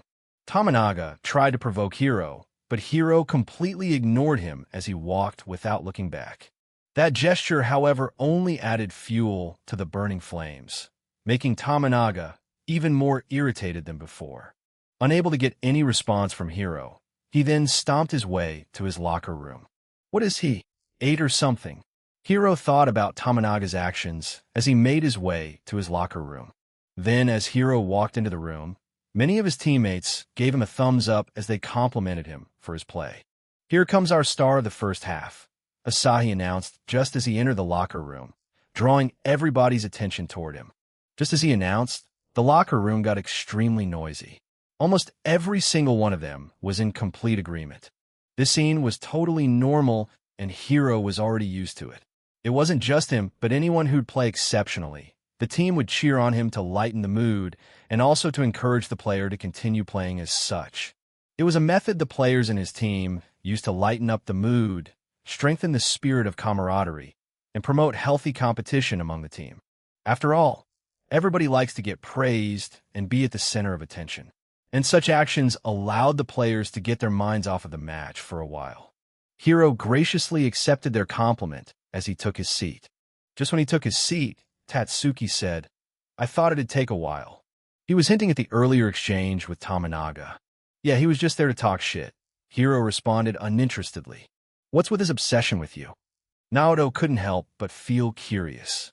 Chapter 433, Kawasaki versus Kobe 8. "Who knows?" Hiro feigned ignorance. As Coach Tatsuya entered the room, the meeting commenced. He meticulously highlighted their flaws and strengths, pointing out gaps in their formation, and shared his analysis of the opposing team. Notably, he made no mention of any tactical changes, indicating his satisfaction with the current squad. However, time and again, he kept on mentioning the importance of the game. Time slipped away like sand through an hourglass as Coach Tatsuya delivered his talk. By the time he wrapped up, halftime had come to an end. The players then quickly hydrated and cooled down in the remaining moments before heading back to the pitch. After the end of the halftime, slowly players of both teams emerged onto the pitch. Fans who had left their seat to get something to eat hurried to their seats. At the same time, as players emerged onto the pitch, the stadium shook with the cheers of the fans. Glancing at the scoreboard, Hiro took a deep breath, feeling the surge of energy lingering in the stadium. "Here we go," Hiro muttered to himself, stealing his resolve. Then as they all positioned themselves in their respective position, the second half commenced. Beep! As much as they played with a renewed sense of vigor, the opposing team was not to be underestimated either. They had already recovered from the last-minute disappointment in the first half. And right now, they were playing as if they had been reborn. Their defense was like a well-oiled machine. It wasn't just the players, their fans had also recovered from the loss. And right now, they were showing their full support to their players. Alongside the electric cheers, the sounds of drums echoed in the stadium, further enhancing the atmosphere and the appeal of the stadium. The electrifying atmosphere of the stadium only added pressure on the players, making the match even more intense. "Damn, what's with the fans today?" one of the reserve players of Kawasaki commented, appearing rather anxious. "It feels like I'm in a coliseum," another replied. As the minutes ticked by, tension only rose in the stadium. Kawasaki pressed forward relentlessly, desperately trying to take the lead, but Vissel Kobe's defense held strong as they nullified their efforts. Occasionally, the opposing team responded with quick counterattacks, but Kawasaki's defense managed to hold them at bay. Kenji, being the pillar he was, kept on supplying deadly long balls, creating opportunities for his teammates, while at the same time, he fulfilled his defensive responsibilities superbly as well. By displaying such a marvelous performance, he made his presence known on the field. He displayed a performance worthy of his reputation. Yet still, despite the efforts from players of both teams, neither managed to score the next goal. Even so, the scoreless second half failed to bore the fans. The clock showed 65 minutes when Asahi found himself in possession of the ball at the halfway line. Steadily moving the ball forward, he searched for his teammates, analyzing the options available to him. Immediately, Daichi rushed onto him, tried to stop him. At the same time, Tominaga sneaked on him from behind, trying to catch him off guard. Asahi, however, appeared rather calm, almost as if they possessed no threat to him. Calmly, he approached Daichi. His eyes were as fearless and tranquil as ever. His composure made it seem almost as if he wasn't in a real match, but in training instead. Asahi-san looked behind, Almost everybody in the reserve box was shouting warnings at him, trying to warn him of the impending danger rushing in from his blind spot. They were extremely worried that he'd let the opposing team steal the ball from him. But little did they know, Asahi had already seen through the tricks of Tamanaga, and he had already caught the whiff of what he was trying to achieve. Daichi swept his leg, trying to snatch the ball away from Asahi. But Asahi simply pulled the ball back as he evaded Daichi's outstretched legs. Even so, Daichi didn't appear worried in the least. Instead, a subtle smirk graced his lips. It was as if he was intentionally trying to miss the ball. Just as Asahi pulled the ball behind, Tamanaga swept his legs, tried to snatch the ball away from Asahi. He had approached him from his blind spot, so it was extremely unlikely for him to notice him. Even if he did notice him, it was too late for him to react. But little did he know, it wasn't them who had outsmarted him, but it was Asahi who had outsmarted both of them. Asahi's reaction was quick, a lot quicker than anyone had expected of such an old player. Perfectly timing Tamanaga's reaction, Asahi lobbed the ball, causing Tamanaga to strike the air. With just one touch, he managed to trick both Daichi and Tamanaga at the same time. Then, without wasting any time, while the opposing players were still in confusion and awe, he struck the ball hard and sent it flying. That momentary distraction proved to be quite fatal for the opposing team. Not only did they allow Asahi space to operate, but they also delayed their positioning. Taking advantage of their momentary distraction, Hiro rushed in from the flanks. "Watch out!" Kenji shouted as he retreated rapidly. His heart raced as he looked at the figure of Hiro. Previously, he had beaten the entire defense of their team, and having seen such a marvelous performance, he couldn't help but worry about Hiro recreating the scene from before. So, while retreating, he focused his attention on tightening the defense of his team. Making Hiro his priority target, he immediately ordered his teammates to fill in the gaps so that he wouldn't get any chance to break free. However, due to his obsession with Hiro, he made huge errors. Hiro wasn't the only attacker he had to be cautious of. Tatsuki, being the poacher he was, sneakily approached the goal from the blind spot of Kenji, the defensive cog of the opposing team. If it were any other time, he might not have been able to do so. But now Kenji's whole attention was drawn toward Hiro. So, it was possible for him to sneak in. It wasn't just Tatsuki, but Ayato as well. He too sneaked his way into the opposing box. Roberto had moved up the field to provide some support to Hiro as well. So Kenji had to be cautious of him as well. Though they had the numerical advantage, Hiro was enough to cover up their numerical superiority by himself. Chapter 434, Kawasaki vs. Kobe 9. Playing a swift 1-2 pass with Roberto, Hiro easily got through their defense. However, Kenji had already anticipated his moves. But that didn't stop Hiro from advancing. Though he was met with Kenji, he continued to accelerate. Kenji continued to track him, limiting his space to operate. Just then, as he approached the edge of the box, he accelerated along the flanks. "So, you going for cross?" Kenji analyzed as he stuck with him. All of a sudden, Hiro paused as he swiftly changed his direction. Kenji, however, couldn't react on time and fumbled. Taking advantage of Kenji's dispositioning, Hiro then struck the ball with his other foot. Being able to use both his legs, he had the freedom to move however he wanted. So, unlike other players who had to find a perfect stance to shoot, he could shoot from any angle at any time. It was obvious to Kenji that he wouldn't make it in time, but still, he wasn't willing to accept. So instead, he jumped forth as he tried to somehow obstruct the ball with his head.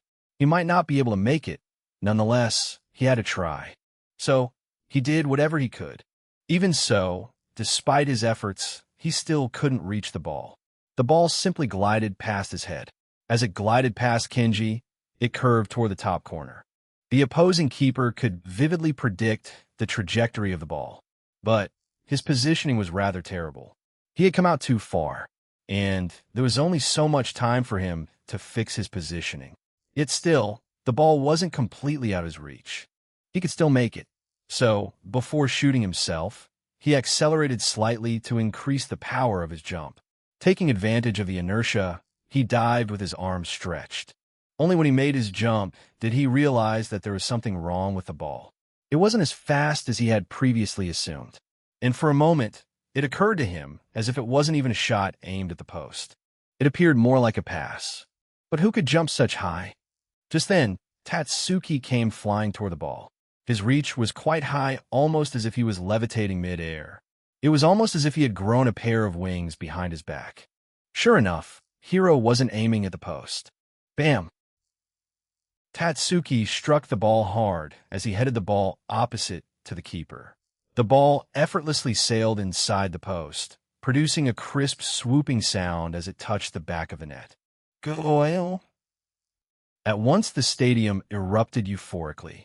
Flags and banners billowed freely as supporters of Kawasaki flung them high above out of excitement. Goal!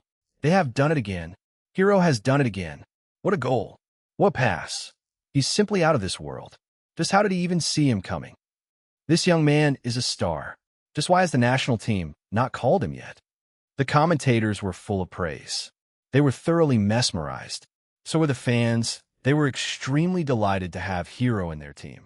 From his debut, almost everybody could tell that he was special.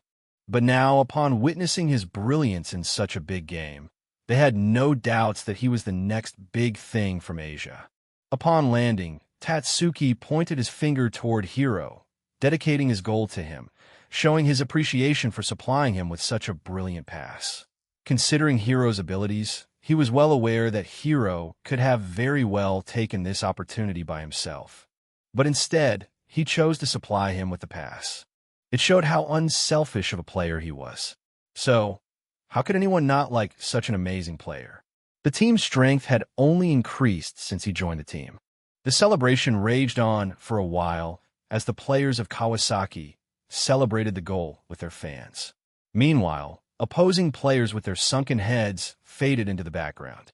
As the team celebrated, Hiro glanced at the stands. In the VIP section, he noticed the club president and higher-ups, their expressions a mix of pride and relief. Even the president of Vissel Kobe couldn't help but applaud the brilliance of Hiro's play. How much would it cost for us to buy him? He inquired. Who, Hiro or Tatsuki? His delegate seated beside him asked. Why would we need another young striker? We already possess an exceptional one. Obviously, I'm asking about Hiro, he said. Will they even be willing to sell him in the first place? Everything has its price. There's nothing in this world that can't be bought with enough money, the president replied. Meanwhile, in another part of the city, Shun was watching the match on TV with growing excitement. He was thrilled by Hiro's spectacular performance. Back on the pitch, the game resumed with heightened intensity. Vissel Kobe, stung by the goal, launched a series of counterattacks. Their effort, however, was thwarted by the combined effort of Naoto and the defenders of Kawasaki. Stay tight. Mark your men. No gaps. Naoto's voice cut through the noise, his leadership shining through. Though he had managed to keep the ball away from the post, due to the barrage of attacks the opposing players were hauling his way, Naoto was starting to grow a little anxious. Even more, so as the game approached its ending. As the match entered its final phase, managers of both teams made use of their substitutions. They could no longer remain patient. The final minutes were a blur of desperate attacks and valiant defenses. Opposing players became even more desperate to tie the score sheet, while Hiro and his teammates tried to defend their lead to the best of their abilities. Exhaustion gripped the players of both teams. Even so, none slowed down. When the referee finally blew the whistle, signaling the end of the match, the scoreboard read 2-1 in favor of Kawasaki. The victory was theirs. Chapter 435 Kawasaki vs. Kobe X. After the end of the match, the players, exhausted and elated, gathered in the locker room. They had fought valiantly, dethroning the current league leaders to assume the throne. Almost every single one of them had played the entirety of the match, leaving them utterly exhausted. Even so, despite the evident exhaustion, none complained about the difficulty of the match. The air around the locker room was thick with the scent of sweat and the sound of the jubilant chatter. Everybody was talking about the match. Then Coach Tatsuya entered the room, wearing a proud smile on his face. You did it, He said simply, his eyes shining with pride. You played like champions. The players roared in unison as they heard his praise, cheering on their effort. Indeed, as mentioned by their coach, they had played like champions today, especially in the game's final moments. The match's difficulty had soared to another level. Desperate for the goal, the opposing players completely discarded their philosophy of counter-attacking football and went into full assault mode. Launching a full-fledged assault with their entire players, they initiated countless fearsome charges. Huff! It truly felt like an eternity when they went all out. Naoto sighed as he recalled the final event of the game. His voice carried the weight of the tension he had felt, the pressure of defending against relentless attacks. Exactly, Tatsuki nodded in agreement. But we still won. So, let's forget about it and celebrate, he added, urging his teammates to celebrate. There was a sparkle in his eyes, a mix of relief and triumph. As everyone reveled in their victory, Hiro felt his phone buzz in his bag. He was reaching out for some bandages, but the buzz caught his attention. Curious, he pulled out his phone and saw a message from Ayumi. Check your email. You've been called up by the national team for the upcoming preparation camp. As he went through the content of the message, his heart skipped a beat. He was going to represent his nation. The Asia Cup was right around the corner, and he had been called up for preparatory matches. While the entire room continued their celebration, Hiro stood frozen in place with his eyes wide. He could hardly believe the contents of the message. For a moment, it even felt like he was dreaming. Then he swept his gaze around him to look at his teammates. Everybody seemed absorbed in the moment, so none took notice of him. He rechecked the contents of the message. It wasn't a dream. He really had been called up by the national team. Noticing his silence, Tatsuki couldn't help but wonder if something was wrong with him. So, he walked over and asked, "Is something wrong?" Engrossed in the content of the message, he could barely hear him. So, Hiro remained silent. But his lack of response only aroused the curiosity of Tatsuki. Since he wasn't replying and was only staring at his phone, he figured out that his reaction must be related to his phone. So he took a peek. Just as his eyes landed on the screen and witnessed the content of the message, his eyes widened in surprise.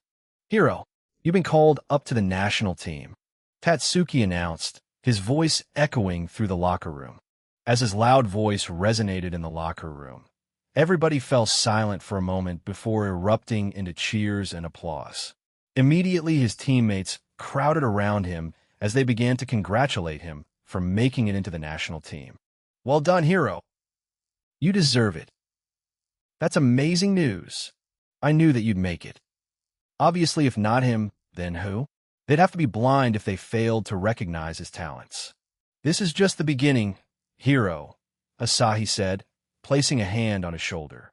"Stay humble, work hard, and always give your best. The national team is a great honor, but also a huge responsibility." Hiro, overwhelmed with emotion, nodded gratefully. "Thank you, Asahi-san. I'll do my best." The entire team rallied around him as they celebrated the news.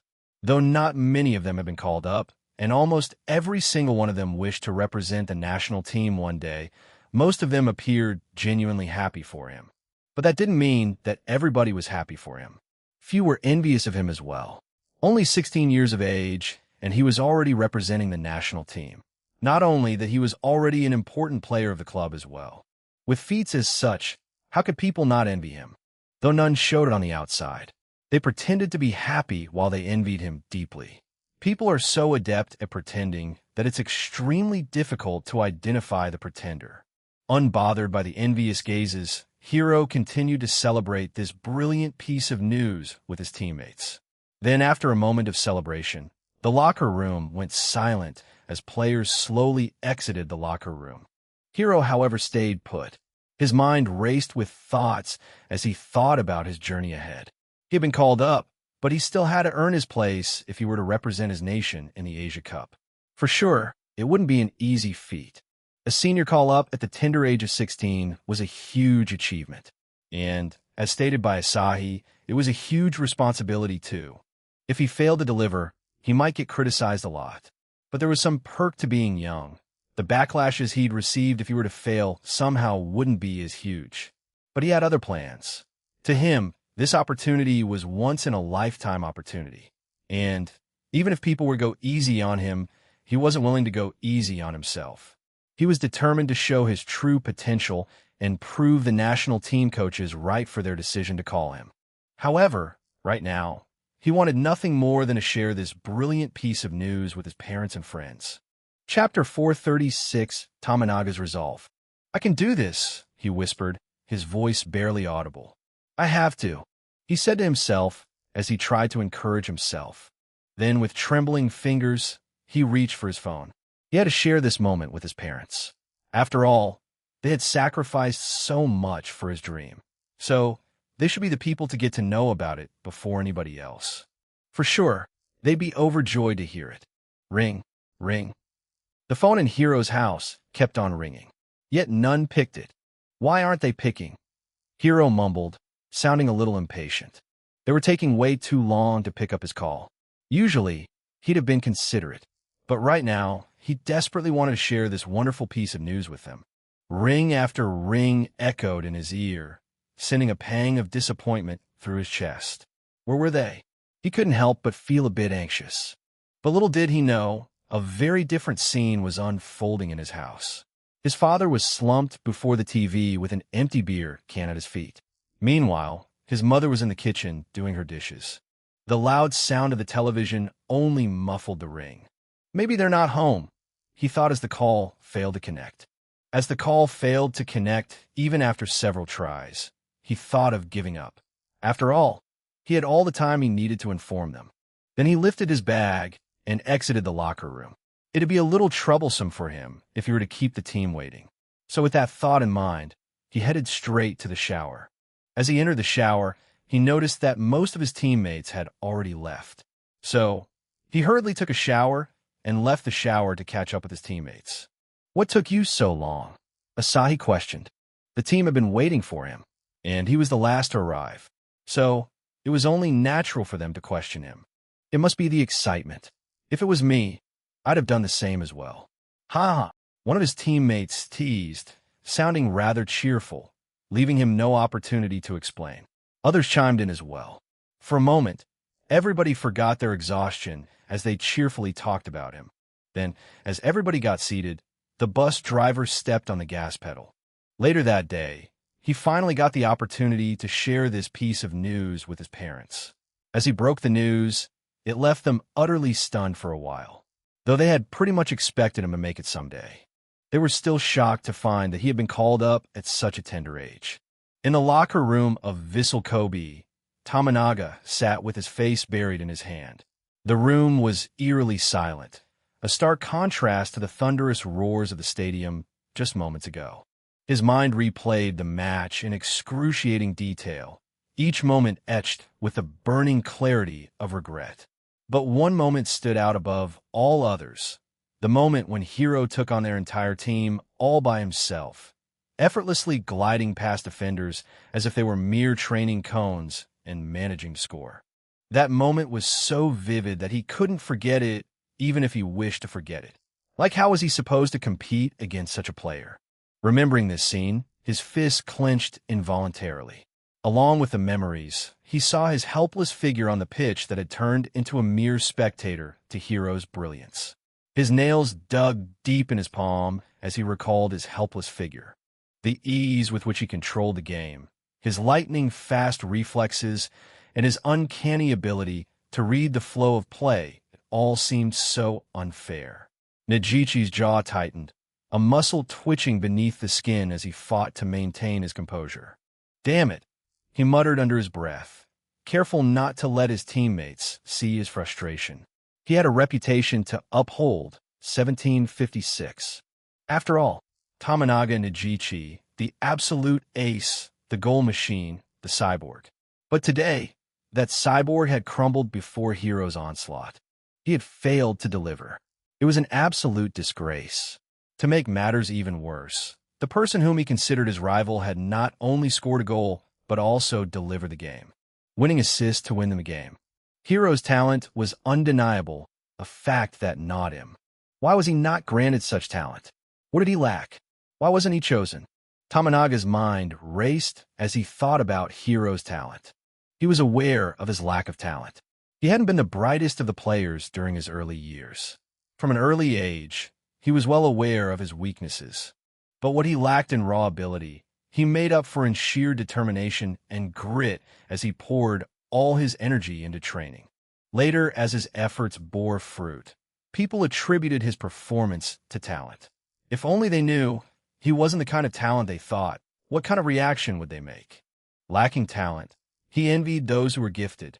That's why he didn't have a favorable impression of Hiro, because every time he looked at him, he reminded him of the person whom he could only wish to become. Sure, having the opportunity to play alongside him, he had seen him train equally hard. But even so, why could he get everything easily while he had to spend months and years perfecting it? Indeed, he didn't have any ulterior motive. He might not even be aware of it. But every time Hiro was around him, he felt inferior. The way he mastered new techniques easily was like looking down on his efforts. Maybe it might only be him who was obsessed with surpassing Hiro. And maybe they might even call him pathetic for being stuck on such a childish thing. But even so, he would rather struggle than admit defeat like the rest. Chapter 437, a different version. The god might have deprived him of talent, but that didn't stop him from advancing. He had made it this far with sheer determination alone, and he'd continue to do the same. But if only he were to be aware that he wasn't entirely talentless, what kind of expression would he make? Would his perception of players with talent change? He possessed dormant potential, which he could only unlock through determination and efforts. I'll show them, he thought, a spark of defiance igniting in his chest. I'll outwork everyone. I'll train harder, longer, until my body breaks if I have to. Talent isn't everything. As he thought so, he stood up abruptly, startling a nearby teammate. Is he still bothered about the game? Or is it too much for him to handle? Well, he did provoke their player, and now he has made a fool out of himself. If I were him, I'd have probably died of humiliation. Don't fret it, Tominaga. You've played well. His teammates gave him a complacent look as he stood up abruptly, but none stepped in front to confront him. Tominaga then squared his shoulders, adopting the tough exterior he wore like armor. We'll get them next time, he declared, his voice carrying a bravado he didn't entirely feel. This is just a setback. We'll come back stronger. His words left his teammates utterly stunned. It wasn't what they were expecting of him. They had expected him to lampoon or lash out. Instead, he accepted his defeat graciously. Was he the same Tominaga they knew, or was he an imposter? Perhaps the defeat was so shocking that it affected his mind. They couldn't help but look at him with a mixture of surprise and hope. Some even felt sympathetic. Tominaga, however, didn't flinch. It didn't matter to him how they looked at him. He swept his gaze as he met eyes with his teammates, channeling every ounce of confidence he had mustered. Inside, doubt gnawed him, but he refused to let it show. He was the ace, and he couldn't afford to let his teammates down. It's just as he said, Kenji nodded. We can't let it bother us. This is just a setback, and the season is far from over. We'll reclaim our spot, he added as he tried to rally his teammate. I agree. Ryuji stood up. Soon everybody joined as they all rallied together. As they all rallied together, the previous bleak atmosphere of the locker room transformed. The defeat no longer bothered them, and they gained a new purpose. Then as they began to fill out of the locker room to face the waiting media, Kenji stopped Tominaga. Thank you, Tominaga. I'm grateful for what you did earlier. Kenji thanked Tominaga for stepping up during their time of peril. It was supposed to be my responsibility, but after what happened in the pitch, his face darkened and his tone became heavy as he paused to breathe. There was guilt laced in his voice, and Tominaga could feel it. The indomitable defender, the unyielding wall, had crumbled before Hiro today. It's no wonder he was having difficulty facing his teammates. I understand, Kenji-san, Tominaga said in an understanding manner. The feeling of shame, regret, and helplessness gnawing on Kenji, he knew it better than anyone else in the room. He could resonate with it. After all, he was going through the same shit. So, who else but he would understand his feelings? However, he couldn't allow it to bother him. He had to overcome it to be able to conquer it, and only by conquering his setbacks would he grow. Even so, he shouldn't forget the bitter taste it left in his mouth. Every failure is the seed of an equivalent success. He had made it this far because he had failed a lot. But after every failure, he had stood up, and he'd continue to do the same. No matter how many times he gets knocked down, he'll continue to rise until he finally reaches the top. That was the mindset of Tominaga. As he heard Tominaga, his lips curled into a subtle smile. He knew that he didn't have to explain himself any further. This was the side of Tominaga he had never seen. And if not for today's setback, he might have never experienced it too. So, he started to feel a little grateful for the setback. It wasn't right of him to think so, but he couldn't help it. That arrogant lad had suddenly matured a lot today. Who knew that there was such a side of him? And Kenji couldn't help but see him in a different light. Kenji nodded as he turned to leave. Just before he left, he said, "Might I ask you a favor?" "A favor," Tominaga repeated. "Take the interview today," Kenji said straightforwardly. The way he put in words, it didn't sound like he was asking for a favor, but rather it sounded like he was leaving it to him whether he liked it or not. "But how can I?" Tominaga refuted. But Kenji couldn't care less about his refusal. He simply waved his hand as he dumped the matter to him and left the room without responding. Now, Tominaga had no option but to accept it. So, he inhaled deeply as he tried to steel his heart to face the media. Just what kind of captain are you? You take all the winning interviews and bail out when you face a troublesome one. Tominaga complained. Despite his attempt to calm himself, he got irritated when thinking about the loss. For sure, the reporters would bombard him with unreasonable questions. He wasn't even trained. So, how was he supposed to answer their questions? What if he messes it up? That'd probably tarnish the reputation of the club. It wasn't because Kenji didn't want to take the interview, or he was bailing out because of the loss. But today he had seen something different in Tominaga. So, he had faith in him that he'd do well. That's why he left the interview to him. Chapter 438 Special Guest. In the wake of his dazzling performance against Vissel Kobe and his unexpected call-up to the national team, Hiro found himself thrust into a whirlwind of attention. Ayumi, his newly appointed personal manager, had somehow managed to secure him a spot as a special guest on one of Japan's most popular reality shows.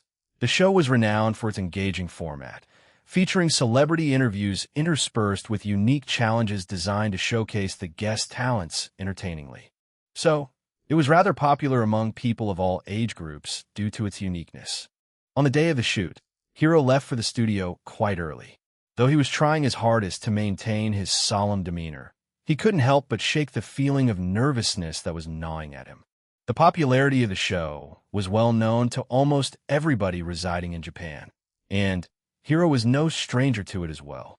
Almost the entirety of the nation watched it. As his ride got close to his destination, his heart started to race. The view of the studio became clear to him as he looked out of the window. That towering structure intimidated him. There were some people outside, holding a bouquet, awaiting his arrival. The sight of those people further made him anxious. Involuntarily, he reached out for his tie to loosen it a bit. For this special occasion, he had dressed in a sharp suit. Initially, he wasn't planning to dress such. After all, he preferred comfort over style. But it was his manager Ayumi who had insisted him to dress such. So giving in to her insistence, he dressed formally for the show.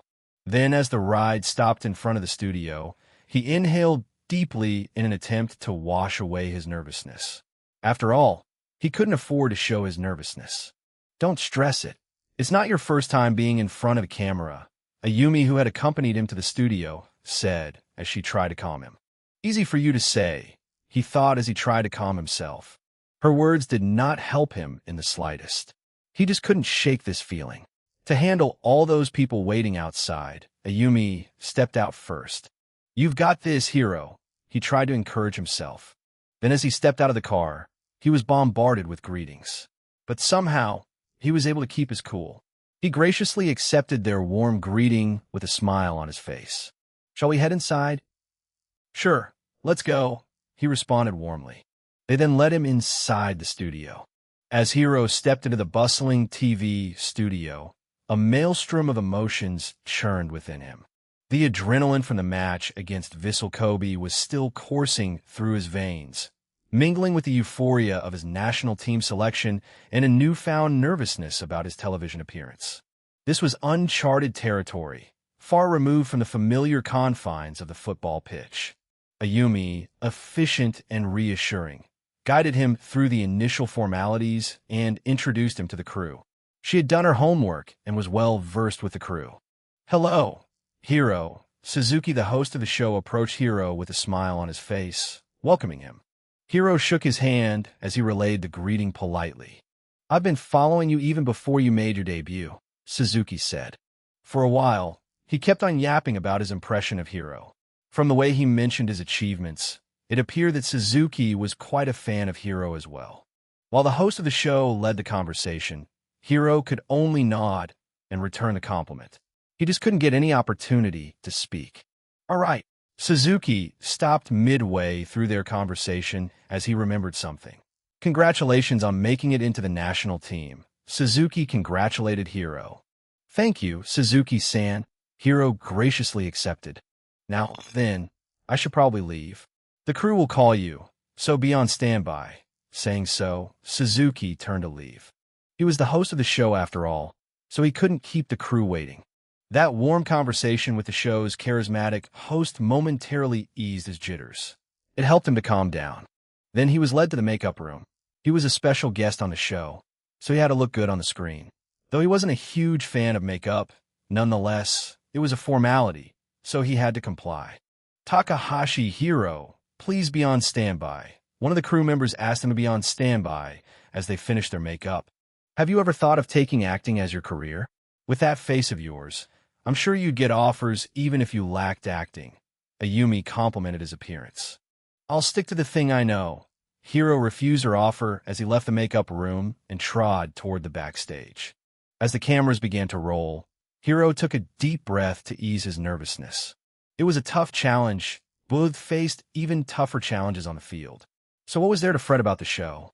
"Ladies and gentlemen, we have a true rising star with us today." Kazuki's voice boomed across the set.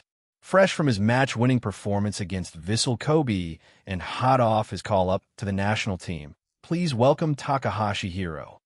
The audience erupted in applause as the host finished the announcement. "It's showtime." Thinking such, he forced a smile on his face before walking out onto the stage. Waving and smiling, he greeted the audience warmly. The audience was mesmerized by his appearance. Is it only me, or does he look entirely different right now? Exactly. He looks much more handsome in reality. The audience was fawning over his appearance. He was like eye candy, extremely pleasing to the eye. Exactly what I expected. Ayumi, who was witnessing this scene of the audience fawning over him, nodded. Then a sinister smile blossomed on her face as she turned to look at Hiro. At the same time, greed flashed in her eyes as she murmured, "Your face is the most marketable." For absolutely no reason, Hiro felt a shiver run down his spine. Chapter 439, Soccer Challenges. As he settled onto his seat opposite Suzuki, he felt the weight of the expectation pressing down on him. He was no longer just Hiro the talented teenager.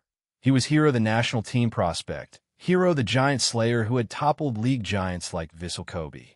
Finding out about his appearance on the show, he had trained himself to remain calm. But still, when he swept his gaze around, he felt a little intimidated by the audience. It wasn't his first time being in front of the people. In fact, the number of audiences present in the studio at the moment couldn't even compare to the number of people in the stadium. Yet still, he couldn't help but feel a bit iffy. It wasn't the audience, but the show's aura that made him feel a bit uncomfortable. Then, as he settled, the interview began. Suzuki's questions were insightful yet entertaining, covering everything from Hiro's early days in football to his recent heroic performances on the field and his call-up to the national team. Hiro answered his questions with pride and humility, all the while acutely aware of how his words might be perceived. Midway through the interview, Suzuki announced a twist. "Now, Hiro, We know you're incredible on the pitch, but how about showing us some of those skills right here? We have a few soccer challenges lined up for you. Hiro had been expecting it, so the announcement didn't surprise him. Instead, he felt quite relieved upon hearing the announcement. This, at least, was familiar ground. It wasn't an uncharted territory. The crew quickly set up a mini soccer field in the studio, complete with targets and obstacles. The efficiency with which the crew members set the stage mesmerized him. I wonder how much they have trained to be able to operate with such quick precision, Hiro thought as he looked at the staff members with a mix of curiosity and awe. In no time, they set up a stage for him to showcase his ability. So, shall we witness the brilliance of Hiro firsthand? Suzuki said while looking at him. It was almost as if he was looking forward to it. The audience let out an excited roar as they responded to Suzuki. The first challenge was a target practice, where Hiro had to hit specific spots on a goalpost from varying distances. To him, it was a child's play to hit those targets. Now, then, before we kickstart the challenges, shall we make some bets to make it even more entertaining? Suzuki announced. Bet. Hiro was surprised to hear the mention of the bet. What kind of bet was Suzuki talking about? But it didn't take long for him to figure out what he was talking about. I'm sure you lot have downloaded our app. So, I want you to open it and place your bet. The one lucky winner who manages to guess correctly will receive a prize. So, be sure not to mess it up, Suzuki announced enthusiastically. It was an era of technology. So, it'd be rather strange to collect the bet in the old-fashioned way. By the looks of it, it seemed as if the thing regarding the bet was pre-planned. As soon as they heard his announcement, they immediately began to place their bet. After all, if they guessed correctly, they'd receive a prize. While the audience became busy placing their bet, Hiro glanced backstage, searching for Ayumi. He hadn't been informed about the bet, but she must have been informed about it. So, why didn't she inform him? However, as he turned to look at her, he found her as clueless as him. But what does it matter anyway? It's not like he was the one to give away the prize. The thing regarding the bet was rather simple. The audience had to place their bet on how many targets he'd hit accurately. Can I warm up a bit? Hiro asked. The audience was taking way too long, so he was getting bored awaiting the challenge to begin. After all, he had the ball on his feet. Sure, go ahead, Suzuki gave his approval. While the audience took their sweet moment to place the bet, Hiro started kicking the ball. He purposefully missed the targets so as not to obstruct the challenge.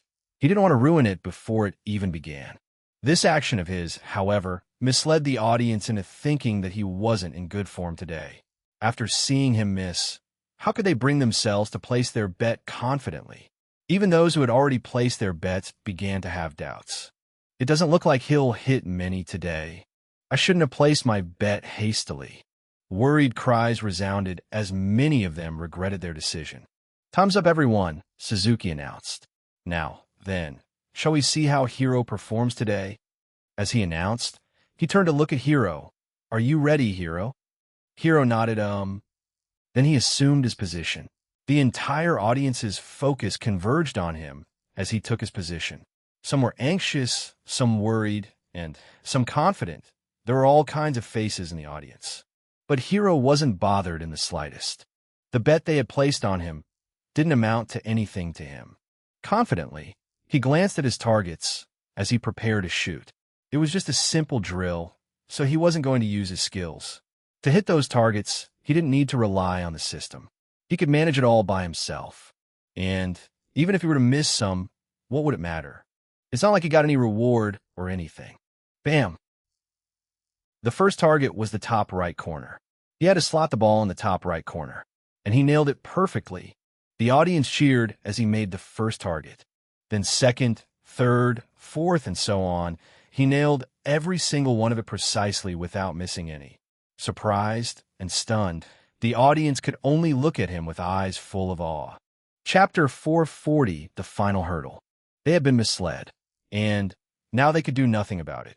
The same audience who until a moment ago were worried about having placed their bet hastily were now rejoicing.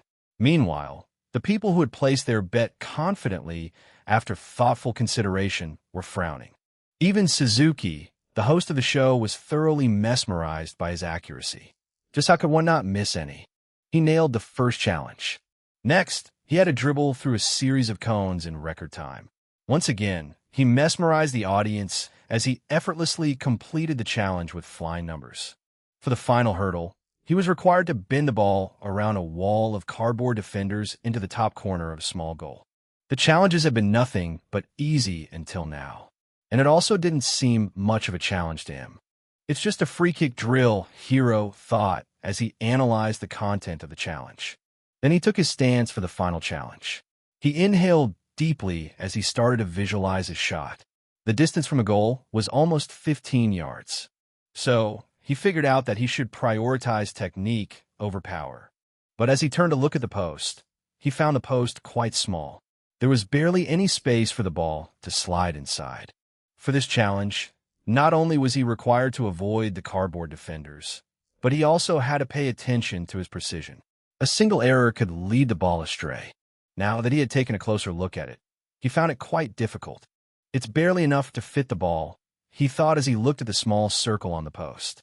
Nonetheless, it failed to scare him. Instead, he felt even more excited. After all, challenges should push one to their limit. Then only would it feel exciting. Huff. The challenge seemed a bit bothersome, but still, he had no plans of relying on the system. His concentration peaked as he visualized his shot. The audience held their breath as they stared fixedly at him with a mix of curiosity and nervousness. Would he be able to score? They were curious to find out. Meanwhile, those who had guessed accurately until now appeared to be rather desperate. They desperately wanted him to score so that they could claim their promised reward. As his concentration peaked, the world around him went silent. Then he executed his shot perfectly without any mistake. He struck the ball right where he had been planning to strike. The ball sailed, curving over the cardboard defender. After attaining maximum height, it dropped rapidly. It almost appeared as if he had simply lobbed the ball. But there was more to it. Instead of a side spin, he had put a top spin on the ball, causing it to fall rapidly after attaining its maximum height. It was a dipping shot. To be able to control the spin of the ball, as per his wishes, he'd have to have excellent ball control and technique. Otherwise, it wouldn't be possible. Fortunately enough, he excelled in both. Not only did he possess one of the finest ball control in the league, but his techniques were also top-notch. Effortlessly, the ball slid inside, leaving the spectators mesmerized. The studio erupted in applause, and even the usually composed Suzuki looked genuinely impressed. Unbelievable! This man is a magician with the ball, Suzuki exclaimed, shaking Hiro's hand. Backstage, the crew buzzed with excitement. They just couldn't stop singing Hiro's praises after witnessing his brilliance. The energy was contagious, and it was clear that Hiro had made a lasting impression. Hiro heaved a sigh of relief. Did I tap into the zone? He tried to recall. For a moment, when he was preparing to take the shot, it felt as if he had entered the zone. But as he recalled, he realized that it wasn't anything like before. So he discarded it. As much as it was captivating the heart of the audience present on the stage, it was having an even greater impact on its viewers. In living rooms and cafes, fans were watching him with rapt attention. The excitement on their faces was almost akin to the moment when he had scored for the country. In one cozy apartment, Tatsuki and Naoto, two of Hiro's teammates, sat on a couch, their eyes glued to the TV. "Did you see that shot?" Tatsuki said, his voice filled with admiration. "He's on fire." Naoto nodded, a proud smile on his face. "He's something else.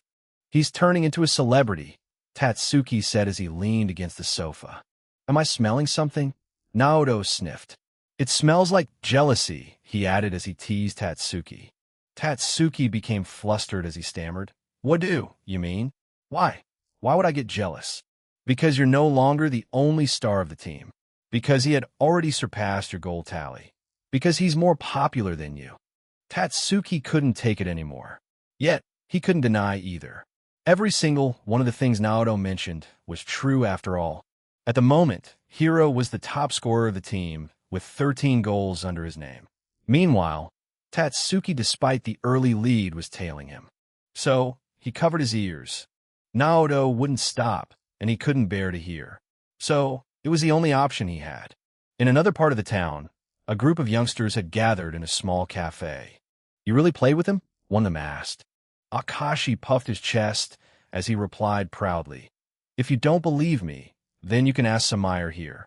It had been quite a long time since he last visited his home, so he hadn't had any opportunity to meet his friends from home. Samaire nodded her head as she supported Akashi's statement. The entire cafe went wild. "I can get you his autograph during his visit," Akashi said proudly as he tried to flaunt his connection with Hiro. "You've really made it, Hiro." Samaire couldn't help but blush while looking at the figure of Hiro on the screen. "If I dedicate myself, do you think I can make it too?" Chapter 441, Young Sensation. As the program wrapped up, Suzuki turned to Hiro with a smile. "Thank you for joining us today, Hiro.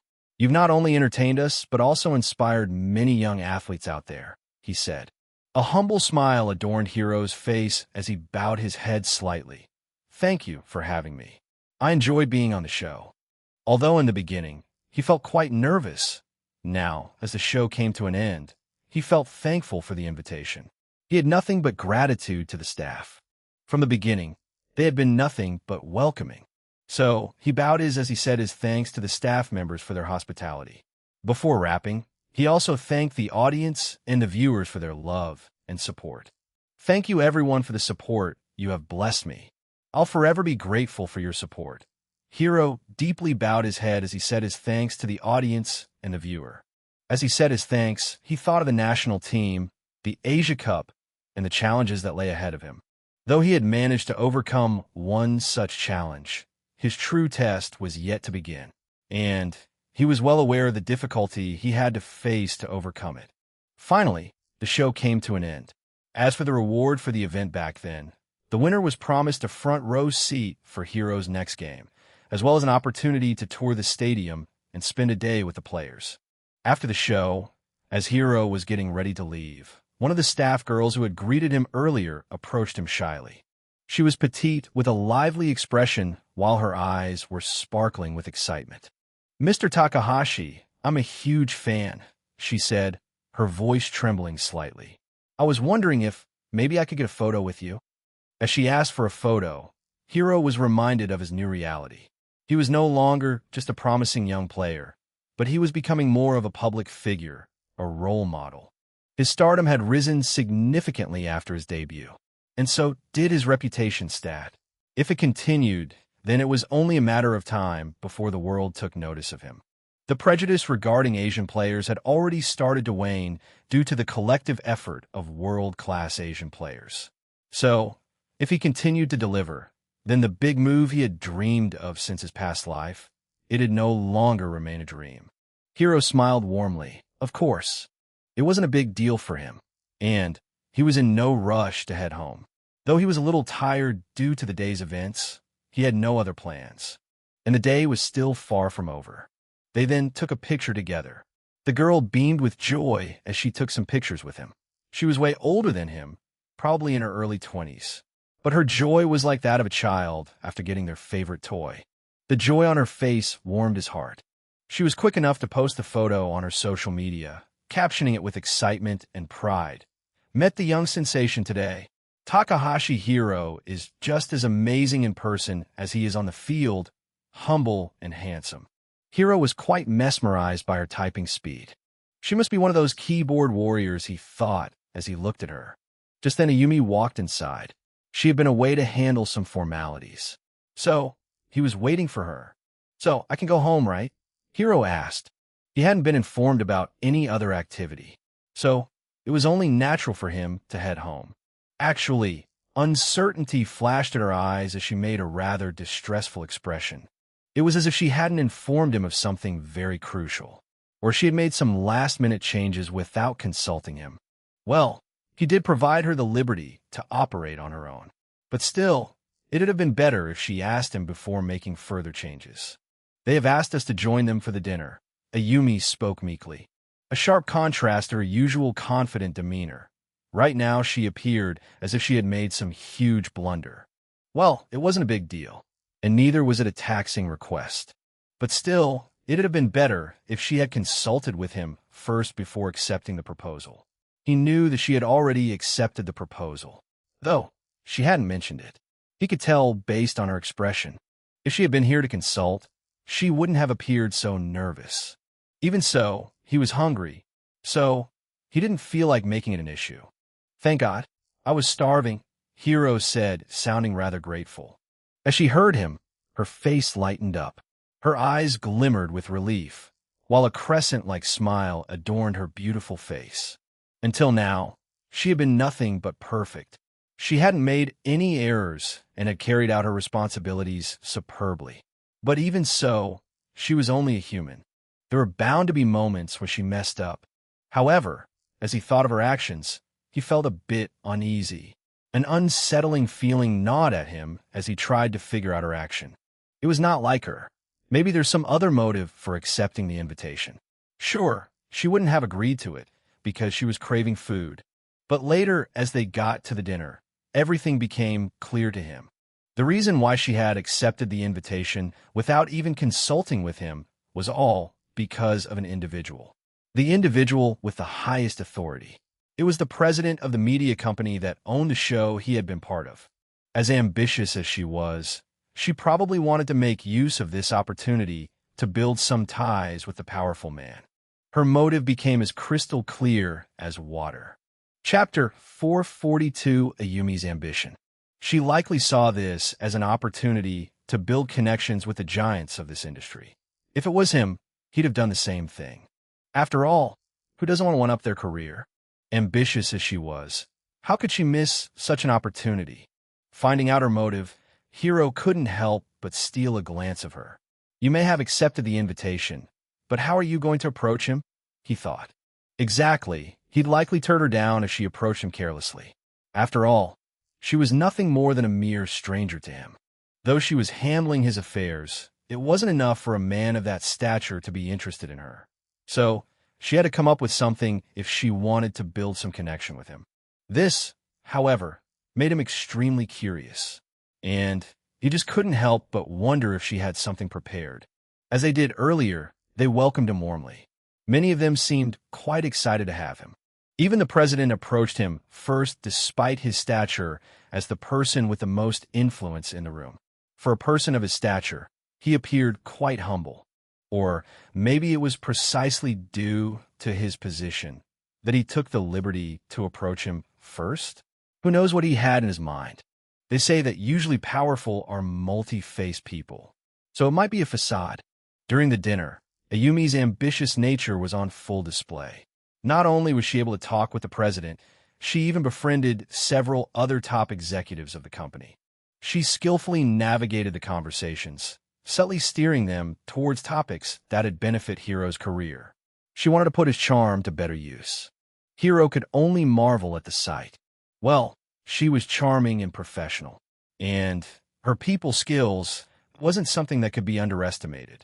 After all, she had convinced him to hire her as his manager against his skepticism and worries. He was thoroughly impressed by her finesse, but he couldn't help but feel a tad bit skeptical. She was wonderful, and he couldn't deny it. But he couldn't help but wonder if one day her ambition would lead her to make decisions that weren't in his best interest. After all, he wanted to be able to keep playing football. If possible, he didn't want to endorse anything that wasn't related to football. Then again, he enjoyed the attention he got. After all, fame is one of the most wonderful parts of being a footballer. There'd hardly be any footballer who'd hate fame. The feeling of importance, who doesn't like it? Everybody likes to feel important. And he wasn't any different either. Though he denied it on the outside, he had come to like this feeling of importance, the feeling that he was valued. Well, he also couldn't deny that some days he felt it too burdensome. Everything has a price. After the dinner, as they walked back to their car, Hiro couldn't shake off his unease. "You did well in there," he said, breaking the silence. Ayumi smiled as a hint of pride flashed in her eyes. "Thank you.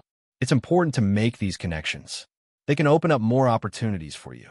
It was exactly as she had said, and it was something she specialized. The ability to engage in conversation with people confidently. It was a key factor for somebody in the marketing field, and he was her product. So she had to advertise him properly so she could get more offers for him. She couldn't just wait for people to make their bid. She had to reach out to the potential clients. Understanding her point, he nodded. But still, he couldn't help but feel a bit wary. Just make sure to keep me in the loop next time, okay? He didn't want her to add new things for him out of the blue. After all, he had hired her to organize his schedule so that he'd have time for himself. He hadn't hired her to make things complicated for him. If she continued to add new things to his schedule, he'd have no time for himself, which he wanted to avoid the most. So, he was hoping for her to include him before making any decisions. Of course, Ayumi replied, her tone sincere. I promise I won't make decisions without consulting you first. This reassured his heart a little. Even so, as they drove away, Hiro couldn't help but think about the delicate balance between ambition and trust. He knew Ayumi had his best interests at heart, but he would have to remain vigilant to ensure her ambitious nature didn't lead them astray. He had only known her for a while, and even though she was capable, but her earlier actions made him slightly worried. They then drove home. Along the way, Ayumi presented her idea of marketing his looks as she talked about making a cameo in different movies. But Hiro sounded unsure about it. He wasn't entirely against her ideas, but he was simply a terrible actor. All right, don't you plan on playing abroad? She asked curiously. She was well aware of his agent Eric. After all, it was he who had introduced her to him. During her internship, she had a fortuitous encounter with Eric. So that's how she came to know him. But until now, Hiro had rarely talked about moving abroad. So, she couldn't help but ask about his plans. Even if she didn't work with him at that time, she still wanted to be of some help to him. Her intentions were genuine. I'll probably move abroad after I turn 18, Hiro answered honestly. There wasn't anything for him to hide. By now, most people would have already guessed it as well. Though he was thankful for the opportunity to play in the toughest league of his country, he wanted to compete against the world. His response didn't surprise her, but she furrowed her brows as she replied, Then why haven't you started learning any foreign languages? Chapter 443, Hectic Schedule. Exactly. Why hadn't he thought of it? If his goal was to move abroad, then he couldn't just rely on a translator. He had to learn their language to communicate with the team. So, why hadn't it crossed his mind yet? Was it because he was too absorbed in his game? Or was it simply his negligence? Now how was he supposed to reply? I haven't thought about it, he answered. Can't I learn it after signing for one? I don't even know which club I'd be joining. Ayumi heaved a deep sigh after listening to his response. Sigh. Then she frowned her brows as she looked at him disappointedly. When it comes to thinking, he really is an idiot, she thought. Does it even matter? Just narrow down the possible clubs that you want to join and start learning the language, she advised. You've got the time right now, and if we start early, then you won't have much trouble later, she added. Indeed, he had all the time he needed, and considering his learning capability, it'd take him some time to learn. So, it was the right time for him to start. Once again, he got lost in his thoughts. For instance, why don't we start with English? It's a globally spoken language after all, she suggested, trying to ease up his worries. She could tell just from a glance that despite her suggestion of narrowing down the list of clubs he wanted to join, he was having trouble deciding. He nodded in agreement. It was exactly as she said. Then, can I leave it up to you? He asked. She smiled. Sure, that's why I'm here. Later that night, as Hiro lay in bed, his emotions swirled like a tempest. So much had happened today. Pride in his achievements, excitement about the call-up, nervousness about the weight of expectation placed upon him, and a steely determination to prove himself worthy. Also, he was excited to start his lessons. Academically, he wasn't gifted, so it'd definitely take him a lot of effort to learn. Still, if he wanted to keep on playing, he couldn't just focus on his plays. He had to be equally apt in other fields, such as communication. He'd definitely struggle if he couldn't communicate with his new teammates, and that would affect his overall performance on the field. Even Lionel Messi, one of the greatest in the world, had suffered due to the language barrier after leaving Barcelona. Then he fell asleep while thinking about the day's events. Training in the morning, school during the day, and some English lessons in the evening, he spent his days leisurely. Although he found a bit bothersome in the beginning, soon he got used to his new daily schedule. He had yet to graduate high school. Though he could apply for leave during match days, he still had to attend classes online and diligently turn on his assignments. Being a star player, he wasn't exempted from his academic duties. Because of his hectic schedule, he barely had any time for himself. There were even days when he felt burned out due to his hectic schedule. Even so, he couldn't afford to relax. After all, he had to remain sharp for the preparation camp too. Ugh! Feeling drained, he threw himself on the couch as he returned from the English lessons. He barely had any energy left to move his body. So, he didn't even bother to turn on the lights. He wanted nothing more than rest. Both Tatsuki and Naoto were away today. They were called for some charity events so he was all alone in the house. In no time, as he shut his eyes, due to the exhaustion, he fell asleep. It was supposed to be a quick rest, but he simply couldn't elude sleep. It was as if he had no control over it. Seems like Hiro hasn't returned yet, Naoto commented as he glanced at their apartment window. It was already night, yet the light hadn't been turned on. So, he could deduce that Hiro wasn't home yet. Maybe he's out somewhere, Tatsuki, who was holding on to some bags, answered. But as they walked inside, they found Hiro sound asleep on the couch. His bag lay beneath his feet, giving an impression that he didn't even have the time to organize it. Naoto looked at him pitifully. Seems like he had a rough day today. Well, considering his schedule, I doubt if he'd have any energy left, Tatsuki said. Sucks being him, he added. Sometimes I forget that he's still in school, Naoto said. I hate to admit it, but he's too good for his age. Now that you mention age, didn't a 16-year-old deliver a performance to behold in Euro the previous year? The Wunderkind of Barcelona, huh? Yeah. I heard that he had to attend classes, even while playing Euro. Yeah. I too heard that he had to submit homework, even when representing his nation in one of the biggest tournaments. It was damn hilarious, Tatsuki laughed. The two of them cheerfully conversed. The smile on Tatsuki's face waned as he looked at the sleeping figure of Hiro. They're already making a name for themselves while we continue to struggle. At his age, we were still a nobody. Who says that we were nobody? We were the backbone of our team. Naoto tried to cheer him. Comparison is the thief of joy, he added. Exactly as he said, if he started to compare himself with others, he'd never become happy. After all, there'd always be someone better in the world, and better talent would continue to emerge. So, if he were to compare himself with them rather than focus on himself, he'd never be satisfied. It might do him more harm than good. Why was he even comparing himself with others? Some people wished to live his life. Some people envied his talents. So, instead of comparing himself, he should be honing the talent he possessed. Only if he did, that would he be able to improve. Chapter 444, Absent-Mindedness. He thought about it deeply. Then he nodded his head as he teased Hiro. Well, at least I didn't have to toggle between football and school. Naoto burst into laughter as he heard him. But seriously, what should we do with him? Tatsuki inquired. Let him rest until dinner, Naoto said. After that, the two of them went on with their business without paying any heed to him. The sky was a tapestry of soft pastel hues, with streaks of pink and orange blending seamlessly into the azure while the morning sun bathed the landscape in a gentle golden light, casting long shadows and illuminating the dew-kissed grass. Birds chirped melodiously, filling the crisp, fresh air with their songs.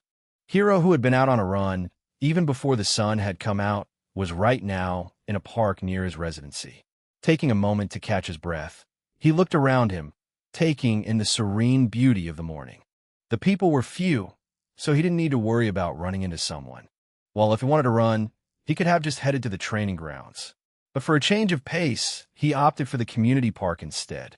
After all, later in the day, he was going to depart for the preparation camp. There he'd spend some days training with other members of the national team. Obviously, he'd miss some of his club matches. It was an international duty, after all. Standing under a lush tree, listening to the chirp of the birds, a feeling of tranquility washed him. Having completed multiple laps around the park, he was soaked in perspiration. His breathing was a little ragged while his heart was racing. Yet still, he felt at peace when standing underneath the tree. "It's finally the day," he muttered as he glanced at the azure sky. Then, as he took a moment to enjoy the scene, he noticed the park getting crowded. More and more people were starting to show up. "I better hurry," he said. Tightening his laces, he then stormed away, leaving the park. The city was beginning to stir, with the distant hum of the traffic and the occasional bark of the dog adding to the symphony of dawn. As he swerved through the streets, he came across several street vendors. They were preparing to open their stall and shops. He had been living in this place for so long, yet hadn't got the opportunity to explore the city during the early hours. But today he got to experience it all, seeing people clocking into their work, the bustle of the street coming alive.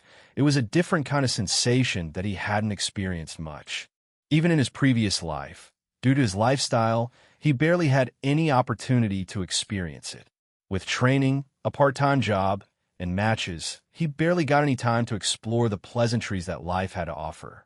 Yet still, after many sacrifices, he never fulfilled his dream and died with regrets in the end. Though he didn't need to work anymore, even in this life, he had been nothing but busy. Apart from his rise to stardom and fulfilling his previous dream, he hadn't had many opportunities to explore the simplest experiences that life had to offer. Just like the one at the moment, the opportunity to explore the city early in the morning. Due to his obsession with training, he hadn't been able to experience it. The early morning activity of the street mesmerized him. Sometimes happiness and peace of mind can be found in the simplest things in life. Often we get so lost in our journey to the top that we all forget it. While thinking about the future, we forget to enjoy our present. Thinking about the future in itself isn't a bad thing, but often in doing so, we forget to live our life. After all, who knows what the future has in store for us? We have little to no control over it. But the present, it's within our reach. So, why not live every moment to its fullest? Honk! Ah! He screamed as he nearly got hit by a car. It was around the corner, so he didn't see the car coming. And he had been so absorbed in his surroundings that he didn't even hear the honk of the car. If not for the driver's quick reaction, he'd have been run over. It scared the shit out of him.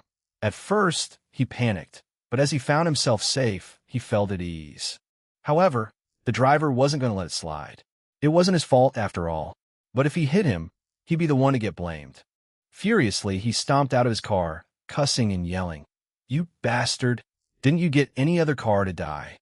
Hauling indignant curses, he stomped his way to him. Sorry, sir. Hiro kept on apologizing. Bowing his head, he asked for forgiveness. It was his fault after all, so it was only natural for him to ask for forgiveness.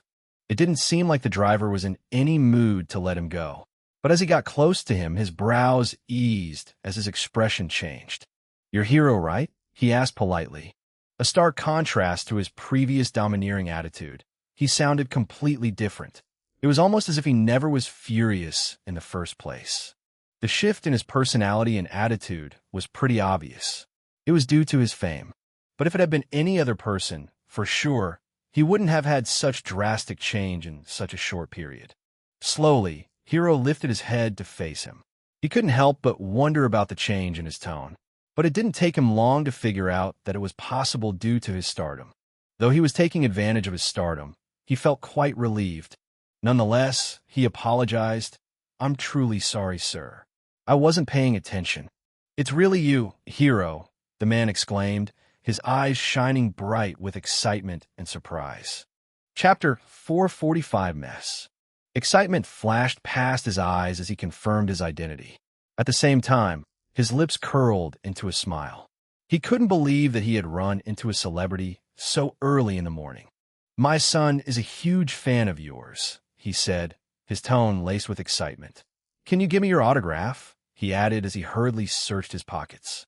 Hiro nodded, smiling. It was just a simple request.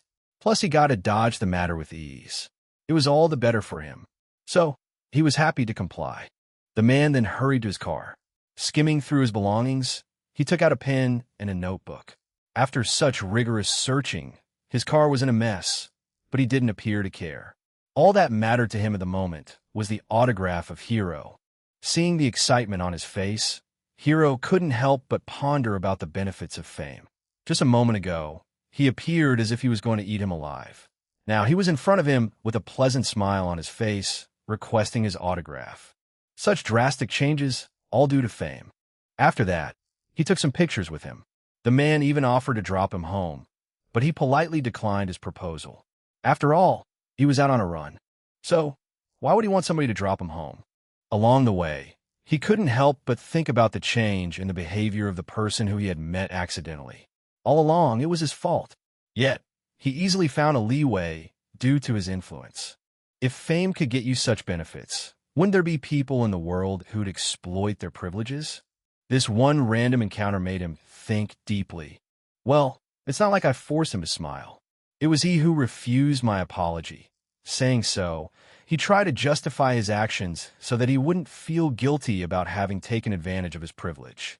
Though he had managed to get away with ease, he couldn't help but shake this feeling of guilt that was gnawing at him.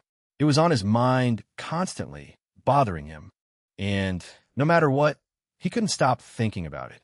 As he got home, he noticed both Naoto and Tatsuki had already begun their preparation. After all, it wasn't just him who had been called.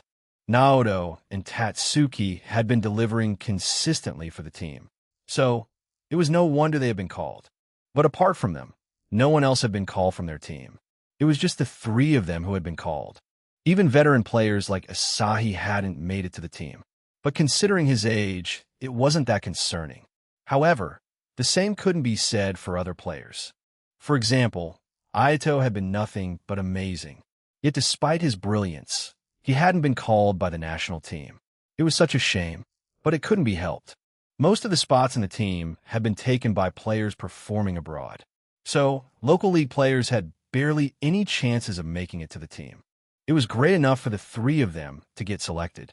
Part of the reason why Asahi and other older players hadn't been selected was because of the new policy that Japan was experimenting with. They wanted to develop the next batch of players to perform for the team. It was a long-term project aimed at improving the standard of the Japanese football. But that didn't mean that they hadn't called up any older players at all. After all, experimenting with only young players had proven to be fatal most of the time. It's evident in the history.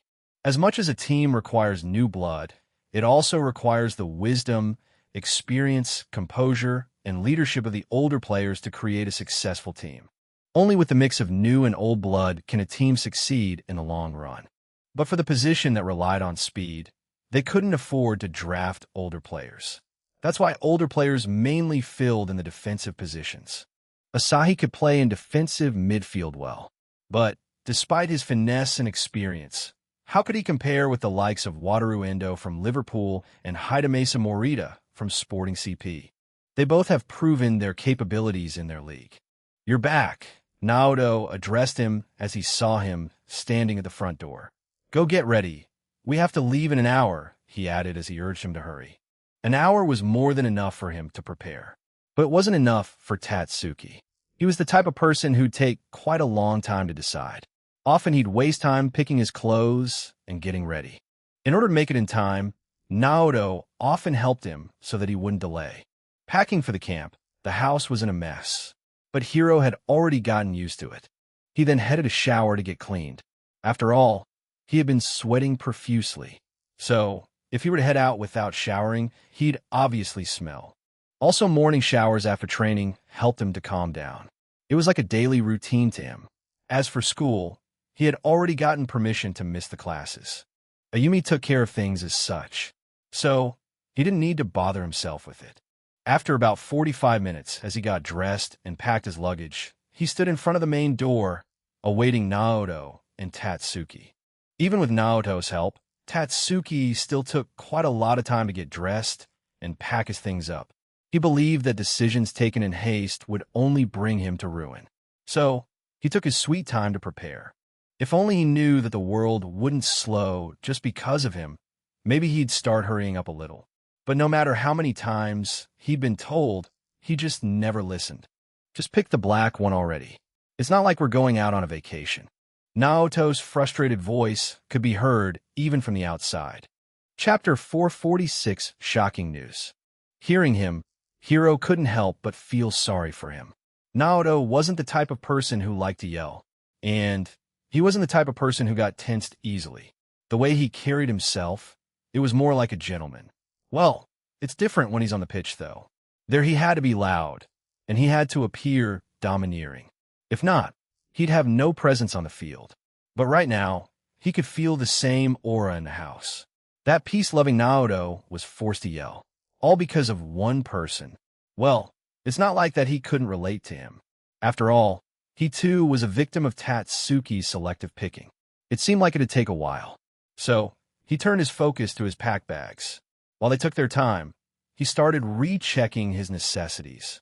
One by one, he went through his belongings. And only when he confirmed he had put everything did he feel satisfied. It wasn't that he had any doubts. He was sure that he had already packed his necessities. But still, when he rechecked his stuff, he couldn't help but reveal a satiated grin. Just then the two walked out. Naoto appeared quite disgruntled, a stark contrast to his usual calm demeanor. Meanwhile, Tatsuki appeared as if he had nothing to care for. Sometimes, when seeing this duo together, it made him wonder how Naoto could tolerate Tatsuki. Well, he wasn't the one to talk, though, since he had been tolerating him as well. Overall, Tatsuki was a nice guy, but he could be so annoying sometimes. But looking at their state, he couldn't help but giggle. "Yo, newbie, ready to go?" Tatsuki called out, a relaxed smile adorning his face. It was rather ironic that the person who had kept him waiting had the nerve to ask that question. Sure, he was the newbie, but it should be him asking him that question. Naoto's eyes twitched uncontrollably. It was as if he had already pushed past his limit. Any more word from him, and he might lash out for real. Just as Hiro was about to respond, his phone rang. "BRR, BRR, BRR. Take it quick," Tatsuki said as he heard the ring. "If it's not important, then you can take it on the bus too, or else we'll be late," he added. Ironic how the person responsible for the delay was the one worried about being late. Says the one who caused the delay in the first place. Hiro wanted to respond in such a way, but he refrained himself. Naoto, on the other hand, couldn't take it anymore.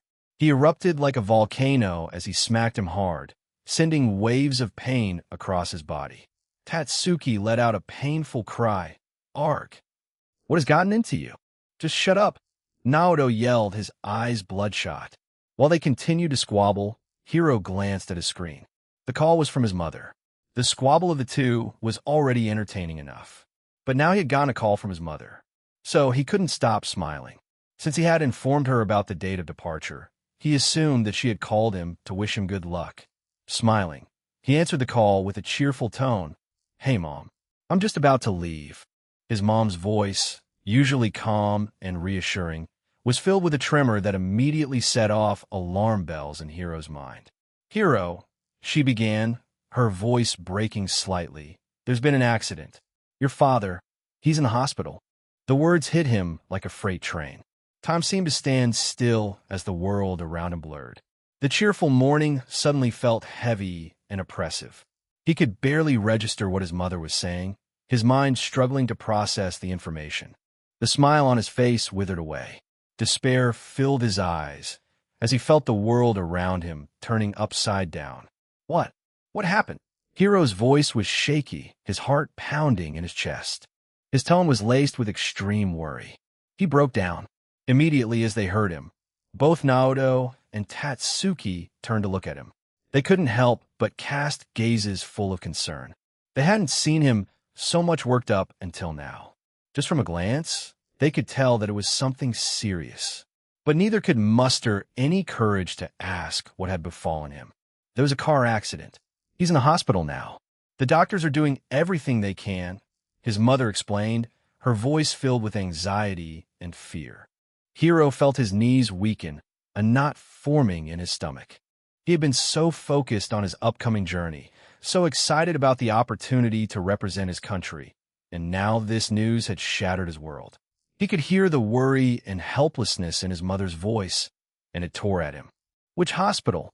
"I'm coming," Hiro said, his voice steadying with determination. Forget about representing his nation. Nothing was as important as his family. At the moment, he simply couldn't think straight. His mind became clouded with worry and fear. If something were to happen to his father again, he wouldn't be able to bear it. The event he thought he had prevented came down knocking on him like a sudden massive wave of tsunami, flattening him to the ground. Finally, Naoto and Tatsuki could muster their courage. "What's wrong, Hiro?" Naoto asked with concern etched on his face. Hiro could barely hear their voice. He could only think about one thing: to be present beside his father's side, to be there for his family. He tossed the bag he had been holding aside as he prepared to storm away. But before he could leave, Tatsuki jumped onto him. Grabbing him tightly, he prevented him from storming away. Naoto was startled, but he immediately joined in as well. The two of them held onto him tightly, preventing him from escaping. Seeing him break down like that, they could tell that it was shocking news enough to make him throw away such a precious opportunity. Against their combined strength, Hiro was helpless. Yet still, he struggled to break free. "Let go of me. I have to go. Let me go," he yelled desperately while trying to break free.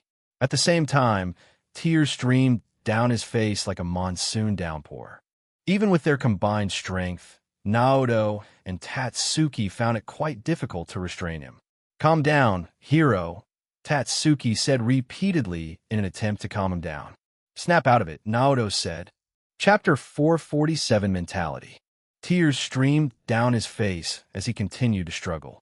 Naoto and Tatsuki exerted all their strength as they tried to restrain him. They gritted their teeth.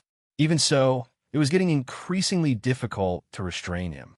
In their desperate struggle to keep him from leaving, they couldn't help but marvel at the raw strength of Hiro. It was such a frail body, yet it housed the strength to overpower two grown adults combined.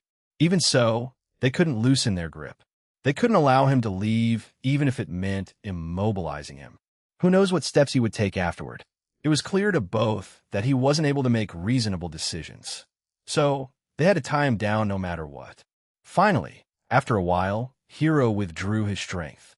It wasn't because he had expended his energy reserve, but it was because he couldn't take it anymore. He broke down. They both felt the pressure lifting. Since a moment ago, they had been struggling to keep him in check. But all of a sudden, they felt light. Even so, none loosened their grip. They worried that Hiro might break free. So, even after Hiro had withdrawn his strength, they continued to cling to him. "What's wrong, Hiro?" Naoto asked concernedly. It was the same as before. He remained silent. Apart from his feeble sobs, they couldn't get anything from him. His silence left them disappointed. Even so, they weren't going to force him to speak. They just wanted to prevent him from making unnecessary decisions. If he didn't feel like sharing it, then he didn't have to. They were okay with it. Who knows what's he going through right now? So, they weren't going to make it more difficult by pestering him. Naoto only asked him because he was worried for him. As he continued to remain silent, Naoto and Tatsuki exchanged glances, shaking their head. It seemed both of them were on the same page. "It's my dad," Hiro said meekly. His response surprised them. They had come to an agreement that he wouldn't speak of it. "He's been in an accident," he continued, his tone laced with grief. "I need to go to the hospital." Everything became clear to them as they heard him. Hearing him, their grip loosened involuntarily. The news made their heart heavy. Even so, they couldn't agree with him. They couldn't let him leave. Naoto placed a reassuring hand on Hiro's shoulder. "But what would that change? It's not like you being there will heal him." If it was any other day, he'd have even offered to go with him. But it was such an important opportunity, and he couldn't allow him to blow it away. Sure, nothing's greater than family. But he didn't even know the situation fully. Yet he was acting such desperate. Did he even inquire if his father's condition was fatal or not? Just because he was hospitalized didn't mean that the situation was dreadful. It'd have been entirely different if his father had been in a fatal condition. But if that wasn't the case, then he'd only blow away such a precious opportunity to represent his nation. After hearing such news, there'd hardly be any person in the world who'd be sane. So, it was all natural for him to want to be there for him. But Naoto had to think realistically. Though he couldn't fully relate to what he was going through, he couldn't allow him to make foolish decisions. He had to prevent him from going astray. So he asked, "Have you inquired about your father's state? What about your mother's opinion?" Previously, Hiro was in no mood to hear such nonsense. But now as he calmed down a bit, he couldn't help but think. After all, he wasn't just a teenager. He may appear as one from the outside, but he wasn't one from the inside. Initially, he may not have acted as such, but he couldn't help but link this event to the one from his past life. He couldn't help but worry. He had already lost his father once, and he didn't want to lose him again. He took a moment to breathe. Worrying needlessly wouldn't do him any good. Naoto was right. He hadn't even understood the situation fully, yet he was acting as if he was already on his deathbed. Also, apart from consoling his mother, what could he even do if he were to be by his side? It's not like he could cure him. It was exactly as he said. Perhaps he was worrying needlessly. Perhaps he was overreacting. Inhaling deeply, Hiro tried to calm himself. His heart was still racing, almost as if he was facing a grave danger. Seeing him trying to stabilize himself, Naoto couldn't help but marvel at his mentality. Initially, he had assumed that it'd take more to convince him, but he hadn't expected him to cool down so fast. It took only a few words to calm him. It's not normal, or so he thought while staring at Hiro. Tatsuki was at a loss for words. He had planned to step in after Naoto, but as he looked at Hiro, it seemed unnecessary. "Thank you." Hiro genuinely appreciated their concerns and their actions. If they didn't stop him, perhaps he might have made a huge blunder which he'd have regretted for the rest of his life. "I shouldn't have acted in haste," he admitted his flaw. "I should have inquired about the matter before coming to a decision." Until now, they were still holding on to him. But as they heard his answers, they released their grip. They no longer had to worry about him making foolish decisions. They felt assured. But still, his transition mesmerized them. Just a moment ago, he was panicking as if the world was coming to an end. But now he seemed all normal. It was as if his previous self was nothing but a mirage. Okay, then let's contact your mom first," Naoto suggested. Chapter 448, Supporting Figures. Taking up his suggestion, Hiro proceeded to call his mother. Though he sounded extremely sad when he heard him a moment ago, he still couldn't help but inquire. It was the right thing to do. They were running late. Yet, none seemed bothered about it. Their only priority at the moment was Hiro's well-being. After all, how could they leave him alone in such a state? Knowing him, he'd probably have done the same thing if they were the ones in such a situation. As the sound of the rings sounded, the air around them grew thick with tension. What if his father's condition was vulnerable? How were they supposed to console him at that time? They didn't want the outcome to turn out in such a way, but they couldn't rule out the possibility. Even Hiro, who had finally managed to calm himself, couldn't help but feel anxious hearing the ring. After a few rings, his mother picked up the call. "Yes, Hiro," she said. Her voice hadn't softened yet. She still sounded sad. Hearing her, he couldn't bring himself to speak. Even so, he had to ask, "Mom, how's Dad?" As she heard him, she glanced through the window at her husband who lay in the bed almost in a vegetative state. The frown on her face deepened. A drop of tears rolled down her watery eyes. Then her pupils constricted as she saw her reflection on the window. She could tell that he was worried, and he had already informed him about his date of departure. Now, if she were to tell him the truth, she'd definitely ruin his chances. It was already foolish of her to inform him about the matter. Just why did she even choose to inform him of such bad news on such an auspicious occasion? If only she'd have kept her mouth shut, she wouldn't have ruined his day. Her husband's condition was critical. While her eyes continued to shed tears, she forced a smile on her face. "He's out of danger, and the doctor has said that he'd recover in a week or so," she lied. Her tone sounded a little relieving. If only he could see her in person, he might have been able to catch her lies. But since he could only hear her voice, he had no other choice but to believe her. The phone was on the speaker. Hearing her, Naoto and Tatsuki heaved a sigh of relief. However, Hiro couldn't eliminate the unsettling feeling. So he insisted, "Is it so?" She responded. "Right now, you can't talk to him since he's sleeping. But after some days, Once he recovers enough, I'll let you talk to him. She could tell that it wasn't enough to convince him. So, she hastily added, plus, I'm here to take care of him. So, don't worry. She deliberately didn't mention anything about the camp so as not to arouse his suspicion. She was already reaching her limits. If she continued any further, she'd burst into tears. And it was bad news. But she couldn't hang up the call in haste either. She was in such a limbo. Yeah, you're right. With you by his side, everything will be okay. Even so, if anything happens, don't hesitate to call me, Hiro said, his tone etched with concern. I'll let you know, she said warmly.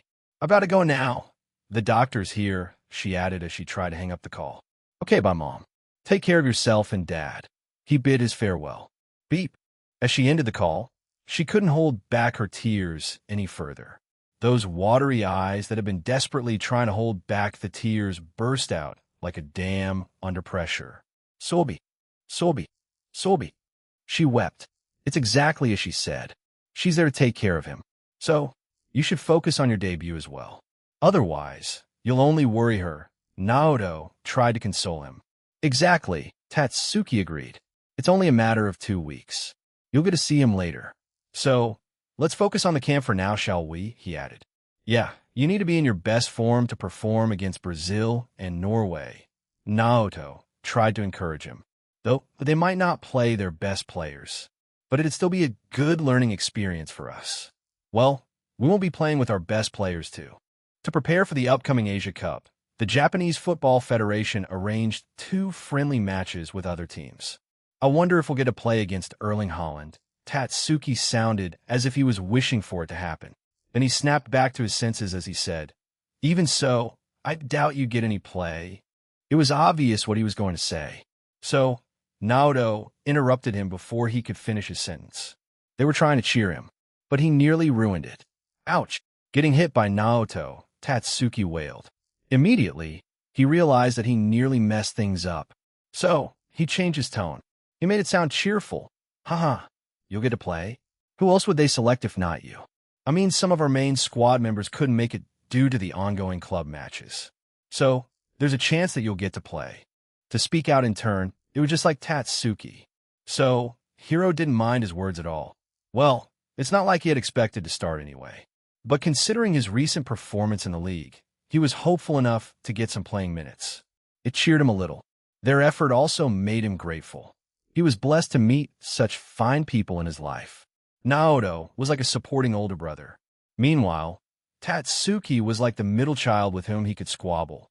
Well, if we don't leave, then we might not even get the chance to join the camp in the first place. So, let's worry about the playing minutes later. Saying so, Hiro grabbed his bag.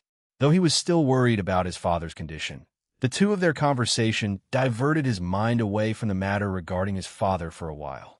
449 in the mountains. Indeed, they were running late. So, they hurriedly stormed out. As they reached the pickup spot, they noticed the bus on standby. Some staff members were waiting outside. Seeing their figure, they urged them to hurry. Hurry up, you three. As they entered the bus, he was greeted with the sight of players whom he had only seen on screen previously. Contrary to his initial expectation, the sheer number of people on the bus left him bewildered. The bus was overflowing with players. All these players were selected? He couldn't help but wonder.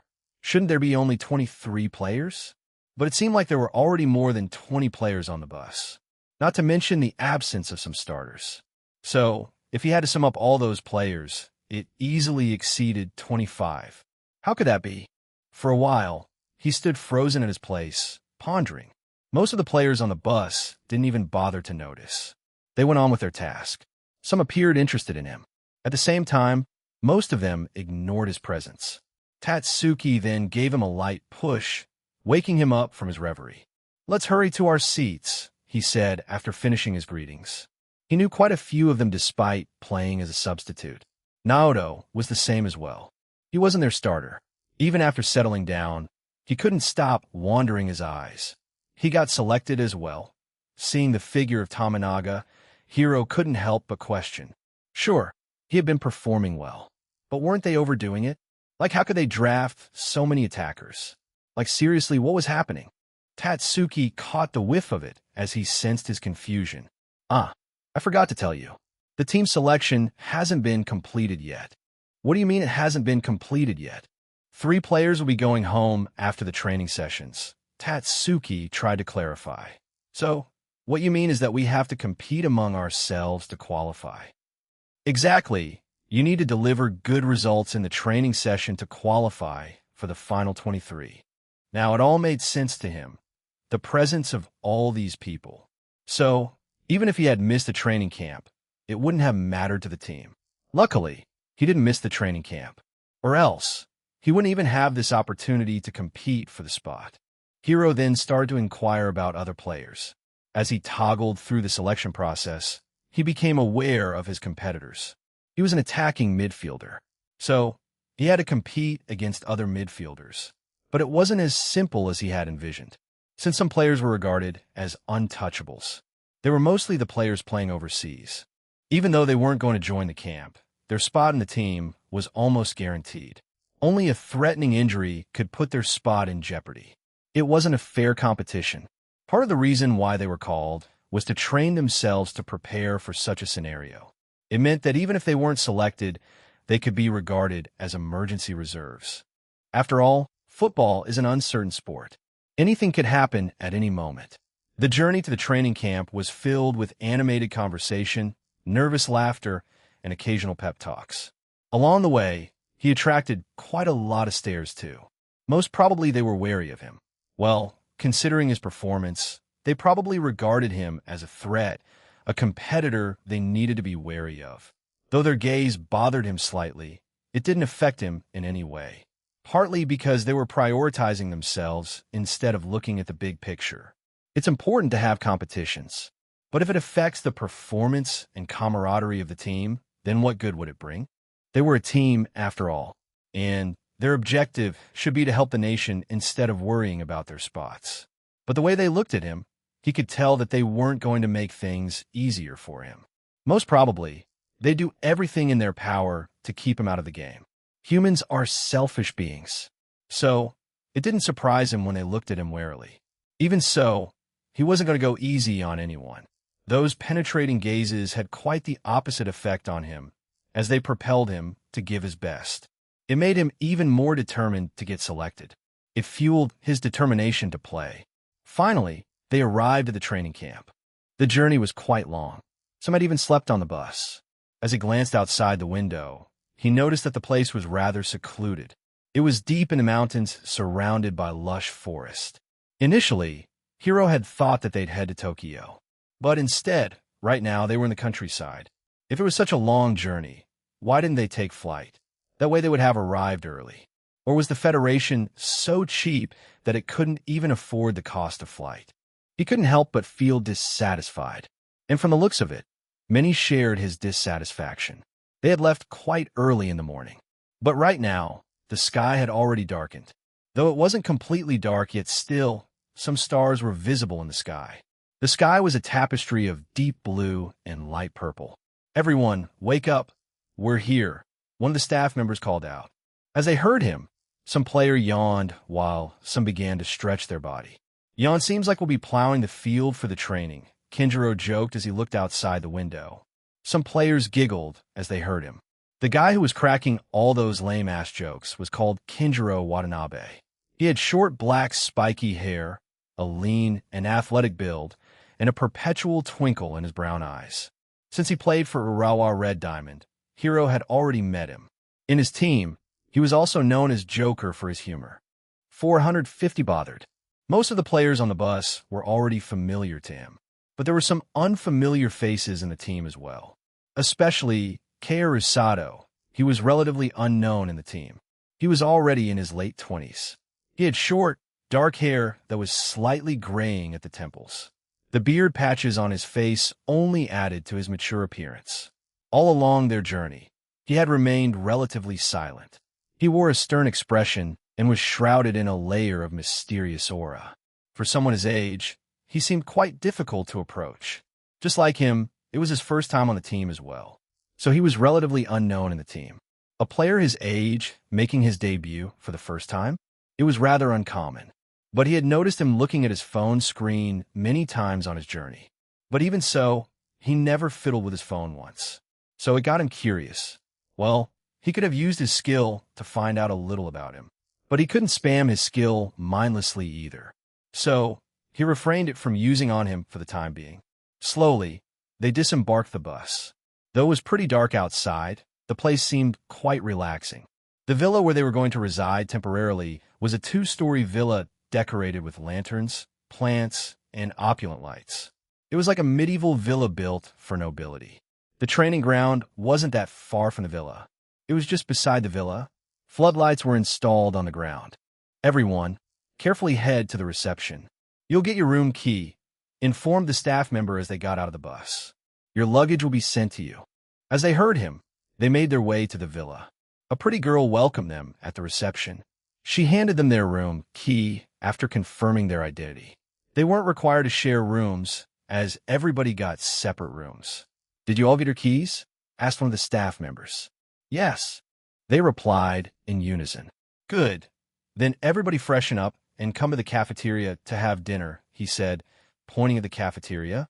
They then headed to their respective rooms. Each room came with an attached bathroom, so they weren't required to shower together like they did in the club.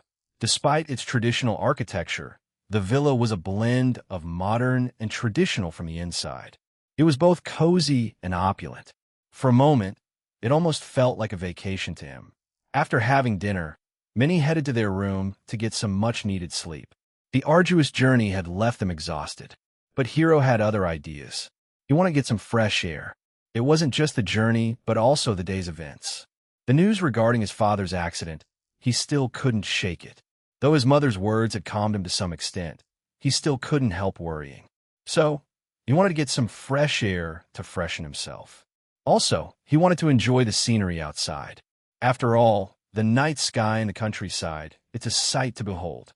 For some reason, Tamanaga ignored him. It was rather surprising considering his previous actions. After seeing him on the bus, he was already prepared to face him, but he did nothing despite being so close to him. Seeing such changes, at first, made him extremely curious. But he didn't have the luxury to worry about others. So, he didn't think much of it either. After all, it was all the better for him to avoid unnecessary problems. Who knows if his provocation might trigger him, and he might lash out. "Hiro, do you want to join us?" Tatsuki asked. He and some players were going to play cards in his room. For today, they were free to do anything they liked. And it's not like playing cards was illegal until and unless it involved money, obviously. But a bunch of adults probably wouldn't be satisfied with playing card for fun now, would they? Besides, the coach wasn't present here to supervise. Even so, Hiro didn't want to get involved. So, he rejected their offer. "I'll pass." "What about you, Naoto?" After Hiro's rejection, he turned to Naoto, asking him. Naoto declined as well. "I'd rather get my sleep." Hiro then walked out to get some fresh air. The night sky was a breathtaking canvas, adorned with countless stars that shimmered like diamonds scattered across a dark velvety expanse. The moon hung low, casting a gentle glow over the serene surroundings. As Hiro gazed up at the starry night, a sense of calm washed over him. The beauty of the night sky contrasted sharply with the whirlwind of thoughts and emotions swirling within him.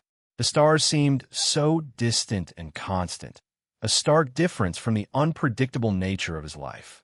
He took a deep breath, inhaling the cool, crisp air. The tranquility of the moment allowed him to reflect on his journey, the recent news of his father's accident, and the overwhelming pressure of the upcoming training camp. Each twinkling star felt like a whisper of encouragement, reminding him of the dreams he had chased since childhood. But despite the serene ambience, an undercurrent of anxiety tugged at him. The news about his father's hospitalization kept lingering in his mind, making it hard to fully embrace the peaceful night. He felt a pang of guilt for not being by his father's side. He had stepped outside to calm himself, but the loneliness only allowed him time to think. So, instead of calming down, he started to think even more deeply about his father's state. Often when we are all alone, we tend to overthink. They say that an empty mind is a devil's workshop. He shook his head as he kept pondering about the news. It won't do, he said. Instead of remaining idle, he felt like he needed to do something. So, he made a bold decision as he decided to head on the pitch for a run. Maybe he won't get time to think about it if focuses his mind elsewhere. Thinking so, he stormed to the pitch.